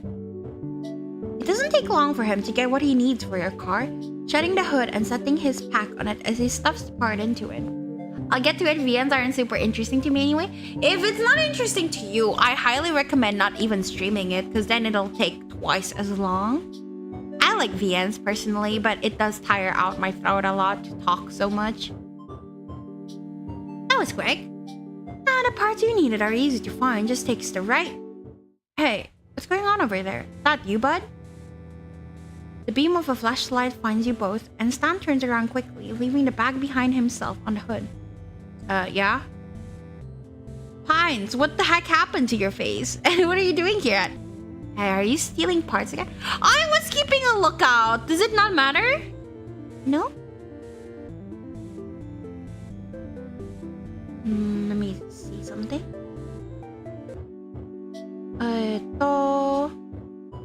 Watch him work. Okay, so we're looking at his body. Cool. It doesn't matter then. Stan inches closer to you until your shoulders touch, and behind you he pushes the bag into your hands before lowering his voice to speak to you. Run for it. Keep the bag out of sight and toss it into some bushes nearby. I'll get it later. You're not picking up the bag and holding it behind yourself. The flashlight by the road moves closer and you slowly scoot away from the car and backwards. Hey, where are you going? You move backwards a little faster, still keeping the bag out of sight. And when the light leaves you to check on the stand, you make a break for it towards the back fence, throwing the bag over it ahead of you. Hazy, hi! What you doing there? Hi, Hazy. A new voice nearby speaks and you yelp. Oh, shit. Hey, where are you going, burglar? You're under arrest for burglary. Hi, Hazy baby. There's a shout from Stan behind you and then a heavy thud, and one of the car alarms starts squealing. You're so surprised by the alarm that the second cop gets his hand around your wrist and slaps a pair of handcuffs on you. I go exploring? Have fun. Better quit your squirming there, buddy. We caught you fair and square. Oh, come on, Blubs. I saved the town from an interdimensional demon. Give me a break. Sorry, Stan. We got a job to do. Stan grumbles quietly, and the man behind you leads you towards the road behind Stan and Blubs, who's now got him in cuffs. You need to get out of this, but how? Try and grab something off his belt that's a little less dangerous. Don't grab a cop's gun. That's really fucking dangerous. You close the space between you and the cop behind you. When something moves between your fingers, you grab it. Bringing back, well, you're not sure what it is, but it feels like it's gold and metal, so you slip it into your back pocket. Oh, shoot. Durlin, we don't have the cruiser. Me and my ideas for romantic strolls in the moonlight. Are they dating? Aww. Oh, why don't we just commander Stan's car? You mean commandeer? I don't know. Edwin Durlin, you are an absolute delight, and I cherish having you as my life partner. Aww. Durlin giggles behind you and Blubs giggle with him. That is so cute. Two of them push you and stand into the back seat of his car, crowding you in with the clowning. Stan grips it protectively, muttering under his breath about the fuzz. He's quiet for most of the ride, only speaking up once. You okay, Vere? I mean, I'm always okay as I can be since I've been arrested. Okay. I'll get back to you on that. Yeah, I'm alright. Okay, I'll just convince him I'm alright. Fuck it. We're committing. He falls silent after you respond and stays that way all the way back to the station. How's the uncles? I committed 2 thefts in the night and now we're getting jailed. Have you bagged one yet? It's surprisingly really, really long. Inside the station, Durlin leads you to a pair of chairs by a desk and Blubs disappear down a hallway. Nice. And thank you for the pipes. Blubs is back after a few minutes, a deep frown set into his face, and after directing this frown at Durlin, he takes you and Stan down another hallway to a set of cells. At the first, he withdraws a set of keys and opens the door. You and Stan are uncuffed, and with a solid and somewhat alarming clang, the cell door shuts and locks. You two better get comfortable, we'll get your prints in the morning. Stan grumbles, settling down onto one of the provided bunk beds, and you sit down on the one next to it facing him. Peels off his gloves, tucking them inside out into his pocket, and fiddles with a loose thread on the thin wool blanket on the bunk bed. Through the door at the end of the hallway, you hear Durlin say something about fancy black finger paints to Blubs. No? I don't know. Here in the bright fluorescent light, you can see that he still has a bit of a blood smeared under his nose and on his chin, and you feel a flush of embarrassment when you remember that you're the one who did that to him. Are we supposed to be in jail? Can can't wait to see how everyone back home reacts to when they find out I've been arrested. How are we gonna get out of here? Damn. Thank you for the support, Demon. Stan shrugs, crossing his arms over his chest and flopping back onto the mattress. I don't think we can, kid. I'll see if I can convince them that you got hypnotized or something into coming along with me. Keep you out of trouble. Listen, if you're going down for this, then so am I. He laughs quietly, propping himself up on his elbows. You don't want to get in trouble with the law, kid. Trust me. This isn't my first time spending the night in jail. Not by a long shot. Sounds rough. Oh well, so it goes. This won't be so bad compared to 5 years in a Colombian prison. Is that what he had? Here's his story behind that. It really doesn't look like he wants to tell it at the moment.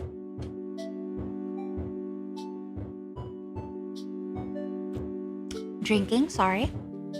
Anyway, the only way we're getting out of here is with the keys. Then we could just slip out a window or something. You think for a moment, stuffing your hands in your pocket, and suddenly remember the thing you had grabbed off the second cop, Derlin.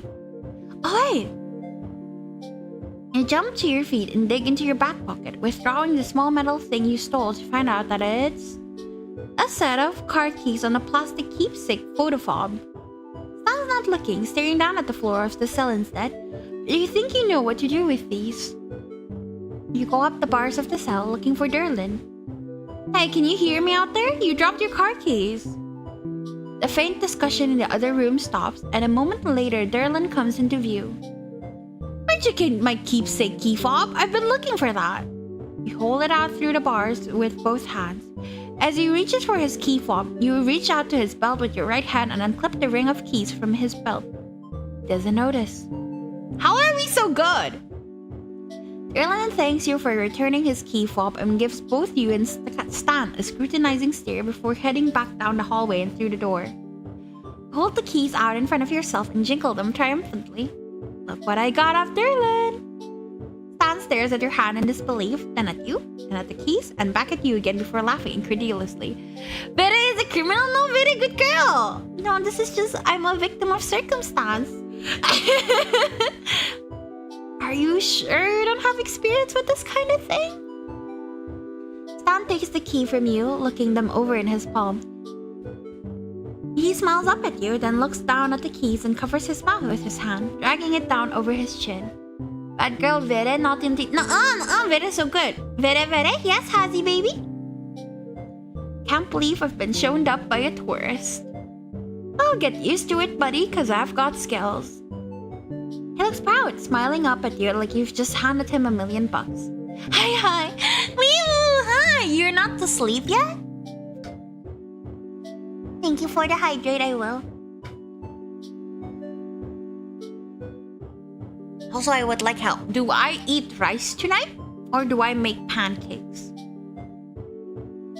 Decisions. Well, what are we waiting for? Let's get the heck out of here. He stands as you reach through the bars and try keys until one works. The door swings open with a quiet creak and you creep down the hallway to the door. Pancakes. Ooh. No, what? Why not eep? Pancakes are good, or I could make flatbread. Vera is in jail. Vera is about to bust out of jail.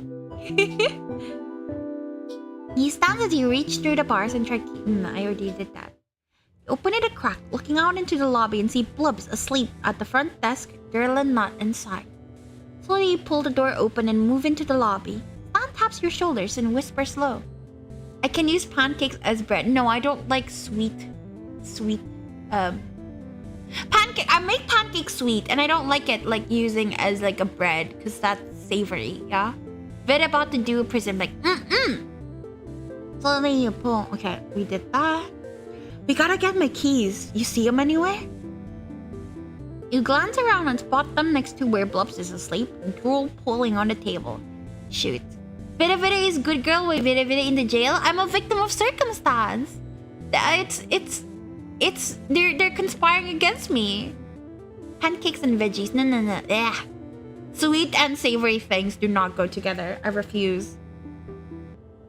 Crossing your fingers for luck, you sneak over to the desk and reach down to grab them when suddenly Blurb stares and mumbles. Dang, Bigfoot, stealing my shoes, stretching all my shoes. snorts behind you and you manage to suppress a laugh as you pluck the keys away. Wait, hold on. Stan disappears into another room and you're stunned, wondering what the hell he could be doing right now that's more important than escaping. Vera is a criminal. She's a naughty girl in more ways than one. Nuh-uh! Vera, very good girl. Vera, best girl. Before you have a chance to call him something you might regret later, he reappears in the doorway with a troublesome clown painting under his arm. Seriously? Duh! Alright, let's roll. Slipping out with only a click of the station door closing behind you, you and Stan climb into his car and escape into the night. Or I steam some veggies, which actually sounds pretty good right now as well. I really want to make... I want steamed fish, but I don't have fish, so I can use veggies instead. Or should I do that? So many options. Why is Vera best girl? Because I said so, and I'm always right. Bloop. After stopping by Bud's dealership to pick up the hidden backpack, you and your partner in crime head back to the shack in comfortable silence. You'd feel tired if it weren't for the adrenaline. You carry the backpack inside while Stan brings in the clowning and the briefcase, settling both on the kitchen table. I guess that makes sense, of course. I'm great. I'd call that a successful night. Even though we got arrested, so would I. And fun too. You grin over at him and realize, in the bright kitchen light, that he's still got blood on his face. How do you keep forgetting? You're the one who elbowed him after all. Dumplings and tempura shrimp. Oh, I'm so jealous. I love tempura. I really, really love tempura. I go crazy for them. Very good girl, best girl. Thank you, Hazy. You've got... Well, come here. You pull one of the chairs out from under the table, gesturing for him to sit down. A CG! Oh my god! You do have CGs! That is awesome! Oh my god. Let me put it in my...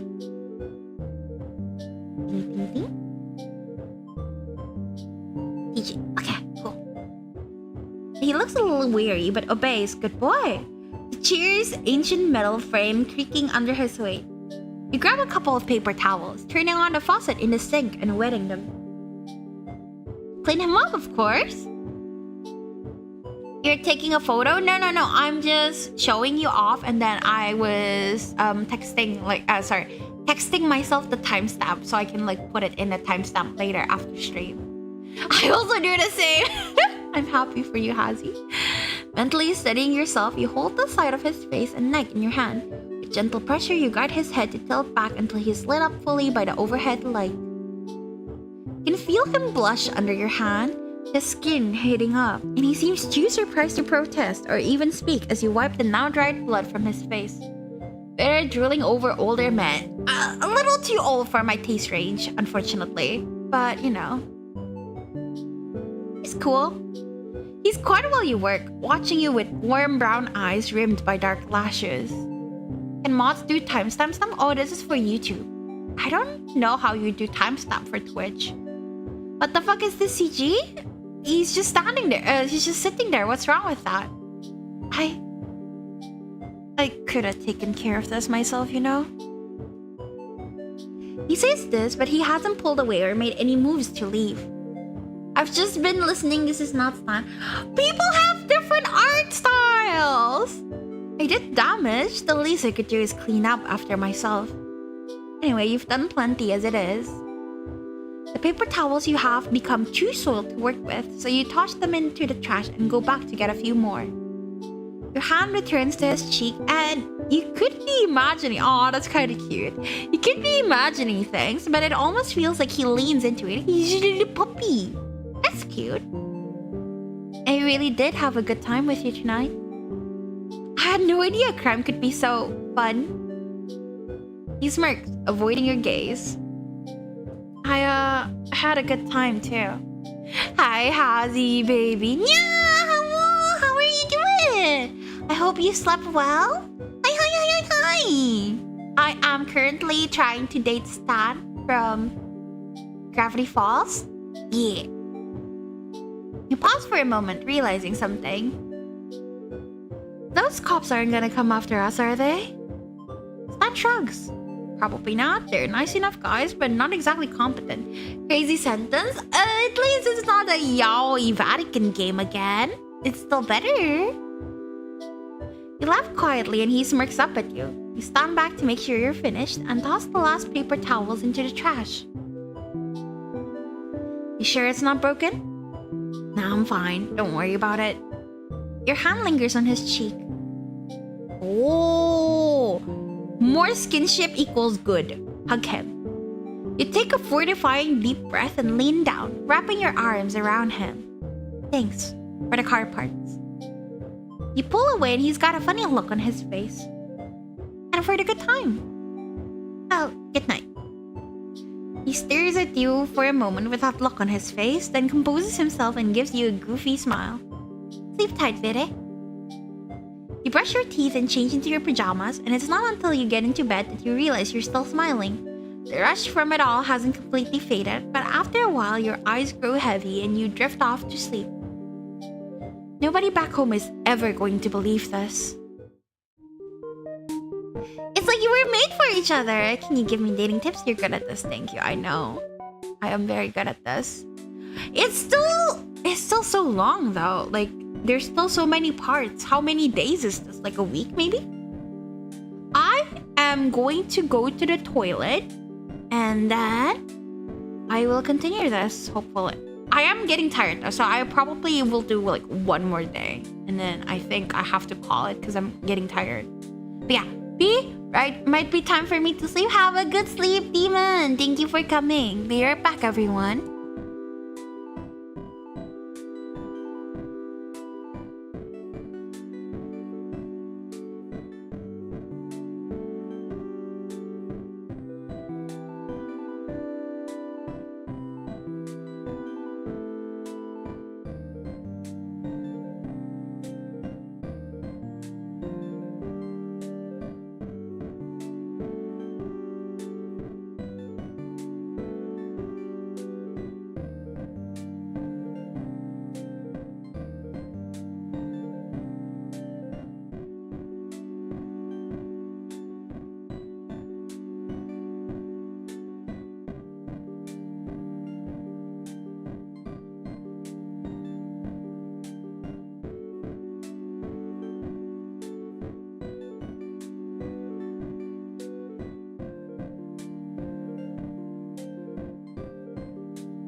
I am back. Welcome to the Be Right Back podcast. Today we'll be talking about Give Me a Moment. Fridge doors? You like jazz? You like jazz? We should do a B-movie watch. Not good! Hi! How are you doing? Hi! Hi! How are you doing today? I hope you're doing well. I am currently playing Swooning Over Stands, which is a dating sim that was requested by one of my viewers about dating one of the grunkles in Gravity Falls. Hi, you're great? Yay! I'm glad to hear that. I hope you slept well or had a good day, depending on what time it is for you. I don't know. Someone thumps their fist on the storage room door, stirring you from sleep with a jolt and a thud as you fall off the mattress. Scrambling to your feet, you step over the door and swings it open wide. That game sounds great. It is pretty interesting so far, I have to admit. But I am getting tired because it's actually longer than I thought it would be. Lily, I need your help. It's at that moment that you look down to see Waddle swaddled in her arms, wearing a top hat and a small bow tie. Baby! Why is Waddles looking so dapper? He does look pretty dashing, doesn't he? We're not here to dish out compliments. There's an emergency. Oh, love emergency. Mabel stares up at you with wide eyes, her little arms unmoving as Waddle attempts to wriggle free from her grasp. This kid is stronger than she looks. Knowing Mabel, this could mean she has a new crush. From what Dippers told you, she's still deeply rooted in her boy crazy face. Or she desperately wants to wed Waddles to some unsuspecting critters outside. Waddles and Gompers are renewing their vows today, and I can't find Gompers to put his gown on. You gotta help me find him. I know Waddles. I don't know who Gompers is. You weren't actually expecting your second guess to be right. Okay, wait, Mabel, just calm down for a second. Well, we have to find Gompers. The ceremony's in 20 minutes. Waddles wriggles himself free and runs down the hallway to freedom, ignoring Mabel's shriek of protest as she chases after him. You're compelled to go back to bed, deciding this is almost definitely a dream, but jogs after Mabel regardless. You catch sight of Mabel just as she leaps over Dipper, who's sitting on the floor with a large array of craft paper and chewed pencils. Ugh. She runs to the back door, suspiciously open, after Waddle's snorting self, yelling at him not to lose his tie. What? Mabel, what's going on? Waddle's wedding Gompers? You're a little out of breath. Mabel's fast. Dipper smacks a hand to his forehead, dragging it down his face dramatically. I remember him doing that a lot in the show. Of course. She told me they're renewing vows or something? They got married last summer, but she misses the pizzazz of weddings. Dipper looks nonplussed, but you can tell he's at least a little invested. Are you gonna help her with whatever that was? I don't even know what's going on, but they like whimsy, so I'm gonna be whimsical. I don't even want to imagine this miniature trailing. And with that, you run past him. Dipper's stutters of surprise growing fainter as you head outside. The art's so good. Mabel's already a ways away when you burst out into the shack's backyard. Fortunately, Stan and Ford are nowhere in sight. You're not sure what you think of them finding you searching for a goat. Oh, it's a goat! Goat bride, as Mabel calls out to lure Gompers home. Come on, Gompers! I already booked the second honeymoon and the caterers are gonna be mad. Runaway brides are so cliche. She's seriously invested in this farm critter marriage. That or she's watched too many dramatic romance movies. Or both. Gompers? Come on, goat. Pal? Where are you? You hear Dipper head towards Mabel to help her look, so you veer opposite, opting to cover more ground in search of the runaway goat bride. Inside Stan? Why would it be inside Stan's car? Sure. Despite the absence of both Stan and Ford, the former's cherry red car sits in front of the shack, gleaming in the summer sun. You head towards it and peer into the windows, cupping your hands around your eyes to see inside. There's a can of pit soda on the passenger seat, a badly hidden pack of cigars in the driver's side door pocket, and a magazine on the floor on the back seat. You squint at it and find it emblazoned with the title, Fully Clothed Women? I'm glad. Interesting, and you hope Stan will clean that up before you go on another drive with him, but it's not a goat. On the roof? You walk backwards and put a hand to your brow, shielding your eyes from the sun as you search the scaffolding of the shack. Nothing. You continue walking to the side now until rare rays of sunlight obscure the view above the sign for the gift shop. Rather serendipitously, a cloud glides overhead to block the sun. You're able to look up higher, seeing the misspelled lettering, the various wear and tear in the roof, and the small billy goat munching on part of the way to read, "Need a baby!" Wait. Hey, Mabel! Yeah? You point out on the roof at Gompers. Here comes the bride! Mabel shrieks, "Gompers!" and sprints into the gift shop, slamming the door so hard the open side flips to close. There's silence for a moment, then something flips open on the roof's small balcony and Mabel pops out from underneath. I'm stupid. Climbing onto the roof and attempting to coax Gompers down. There's a ladder up to the little balcony thing inside the gift shop. It's pretty cool for fireworks. Mabel pulls a sandwich from his sleeve. You can't help but imagine what else she has up there, and waves it in Gomper's direction, and he trots towards the balcony, hopping down to Mabel's level and snatching the sandwich from her hand. She grabs the coat and heads back down the ladder into the gift shop.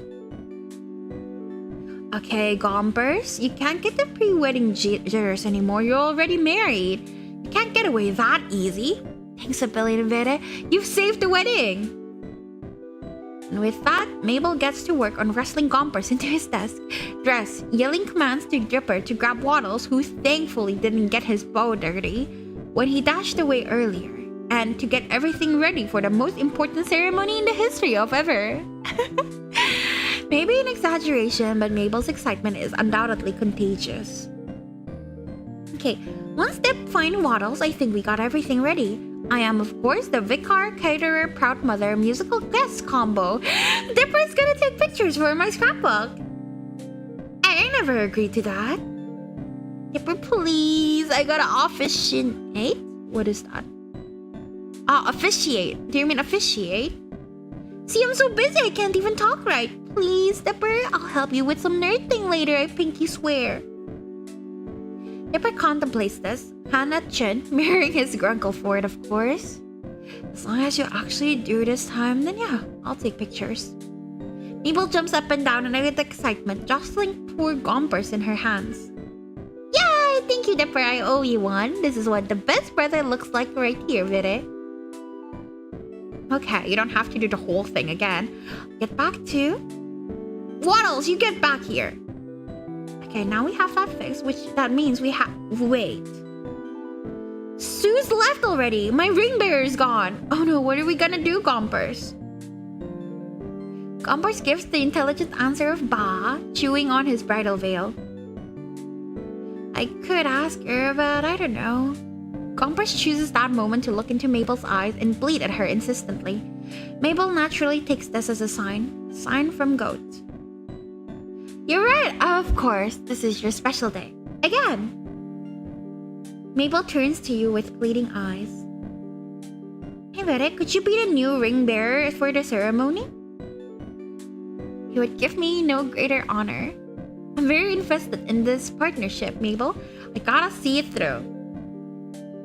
Mabel beams, obviously very pleased that you're taking this as seriously as she is. Thank you, Vere. Let's get the show on the road. Or this wedding on the backyard. It still works. Mabel runs back into the house and you hear her thudding upstairs faster than the hungry Waddles. Gompers thankfully still occupied by the half a sandwich Mabel taunted him with. Ito, stays put. She comes back soon after with a fluffy purple pillow and 2 clear sticks. After snapping the sticks in half, glow sticks. They're glow sticks. She curls them into small bracelet-sized rings. That sounds so cute! These are much more fun than rings, plus Waddles can put it on his tail to look super handsome. Waddles oinks in agreement. In his mad dash out of the house, he's lost his top hat. Hold your hand out, palm up, and get down so you're not as tall. They can't put the rings on each other if you're not all the way up there. She's got a point. You duck your knees to your knees in the dirt, and Mabel turns to your hands, palm up, reverently placing the pillow and the glow sticks rings on top of them. Okay, Mabel, I'm here with the camera for... Vere, why are you on the ground? You gesture to the happy couple with a wide arc of your arm. You needed a ring bearer. Well, I guess they do. Mabel nods, small hands on her hips. She looks over the wedding scene and mumbles to herself, checking things off of a mental checklist. Hey, I think we wait. I forgot the flower petals! I'll be right back. And she's gone again, leaving you alone with a pig groom, a goat bride, and 2 glow sticks bands of matrimony. Goatrimony. That kind of works. You decide not to crack that pun on Dipper, who's examining his disposable camera. He pops the back open and sighs, smacking a hand to his forehead. This one's out of film. It must have been the one Mabel used at Candy's party. I don't remember who Candy is. I don't recall. He looks up at you and shrugs. I'll go get one of my spares. Make sure these two don't go anywhere or Mabel will... Well, you know Mabel. I haven't known Mabel as long as Dipper has, but you understand immediately. You're left alone in the backyard with a groom's pig, a bright growth, 2 glow sticks, and a broken disposable camera. Well, you'd love to say you've absolutely been in this situation before. You unfortunately have not. I really am very happy for you both, Waddles and Gompers. Both animals turn to you, nonchalant to the current state of events. But I can't believe Mabel forgot the flower petals. Jeez. Just as you go to continue the one-sided conversation between human, goat, and pig, you hear 2 voices coming around from the house. 2 very familiar voices. Listen, Sixer, if you hadn't gone off about the wobbly junker, the gobblewonker Stanley has Dipper really never told you, then you wouldn't have freaked out the kid at the store we needed and we'd have, oh, I don't know, the stuff to fix my house after you got a car stuck in it. Still my house, and besides, if he was a fisherman, he needed to know. So it was Fort's house? Before it was Stan's house? I didn't know about this. Both Stan and Fort round the corner to find you sitting on your heels next to Waddles and Gompers, brandishing a pillow and glow sticks in the dirt. The 3 of you stare at each other in silence. Mabel needed a ring bearer for the wedding. It's at that moment that Mabel kicks down the back door, runs to your side, and throws a rose petal atop your head. Ta-da! You blow a rose petal off the tip of your nose and grin at Mabel. I think our bride and groom are ready to renew their vows, don't you? Mabel nods empathically at you before turning to her grunkles, lighting up a 100-watt smile. Yes, Grunkle Stan, Grunkle Ford, you got back just in time. And just like that, Mabel pushes Stan and Ford towards you and tugs their hands so they sit across from you. Stan complains about his knees and Ford asks Dipper exactly why the pig and the goat are betrothed. Fits with what you know about both at this point. Mabel, you love her? Your childhood. It was my childhood too. Which is weird because we're quite a bit apart. How is it your childhood too? I guess it's not my childhood if it's middle school/high school, huh? Middle school, I'm pretty sure. Mabel makes way with the wedding and you sit cross-legged, the pillow and glow stick rings on your lap.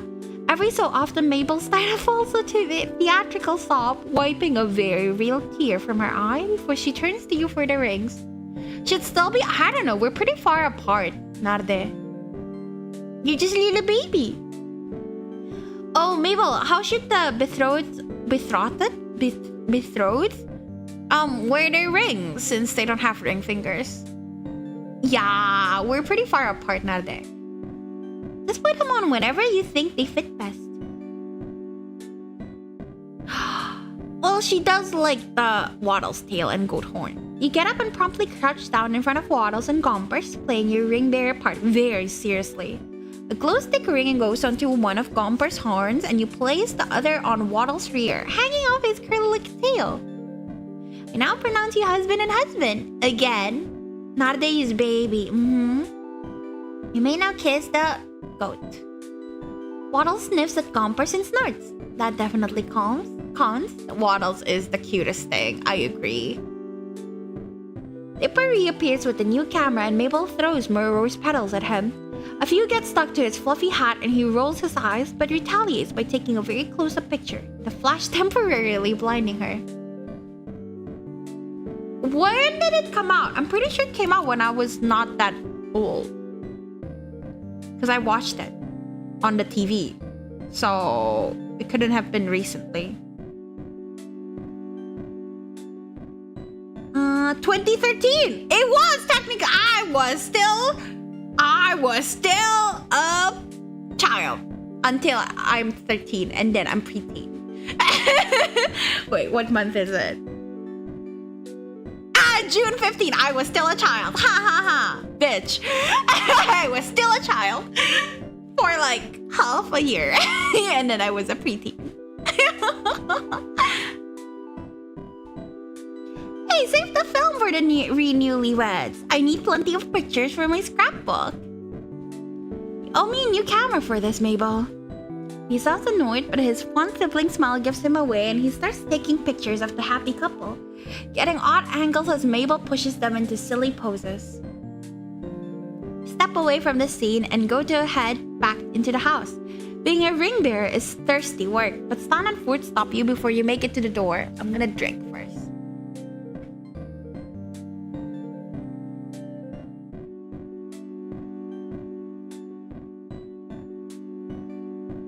Hi Viret, thanks for playing along with Mabel with the whole wedding thing.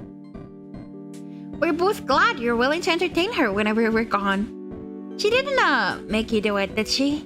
Oh, she didn't. She needed a ring bearer, so I stepped up to help. Stan and Ford arc matching brows at you. I'm very invested in the marriage of a goat and a pig, you know? The three of you laugh and Stan pats your shoulder. Ford gives you a warm smile. Oh, I'm glad you're as into all that as she is. Thank you for that. Yeah, kid, it's nice of you to be nice to her, you know? Stan clears his throat, awkwardly rubbing the back of his neck. For playing with Mabel and her weird wedding thing. Looks like she likes you. It's not hard, but still. Gives you a genuinely grateful smile that you easily return. It's no problem, really. I'm happy to keep her and Tendepper happy where I can. Stan nods at you, pink in the cheeks before going past you and heading back into the house. You swear you see Ford giving him a funny look, but you could just be imagining it. I love it when they get bullied by like the people around them because they like us. I love that shit. I eat that up. I want popsicles. Hey Vera, you're gonna miss the party. We got popsicles. I want ice cream. I call the red ones. Pineapple ones are mine. I call dibs. But the pineapple one are the best ones. Mabel and Stan wrestle over a yellow popsicle while Dipper contentedly unwraps a red one, holding it above his head and out of Comper's way. Fort gingerly picks out a purple ice pop and leaves the ice chest open for you to grab one as well. While Stan and Mabel aren't looking, you hide the pineapple popsicles at the bottom of the chest. Dipper sees and starts laughing but doesn't tell. You're a strange bunch, these two sets of Pines twins. But they're certainly making your summer a lot more exciting as your stay at the mystery shack continues, your wreck of a car sitting outside in the heat of the setting sun. Okay, I am kind of low-key exhausted and I want to eat and my throat is starting to hurt. So I think that is it for today. I'm sad I couldn't wait until like maybe Nya goes live or something, but I believe Glenn is still live. That is if he is still going to stay for a while. I think so. We're gonna go with Glenn. He's currently playing Minecraft. Yuppie! But yeah, thank you very much everyone for joining. I am quite tired. I am so sorry, but reading VNs tire me out easier than anything else. But yeah, tomorrow's stream will only be Manosaba or Magical Girl Eto. Oh my god. Wrong raid. I hate how slow this is.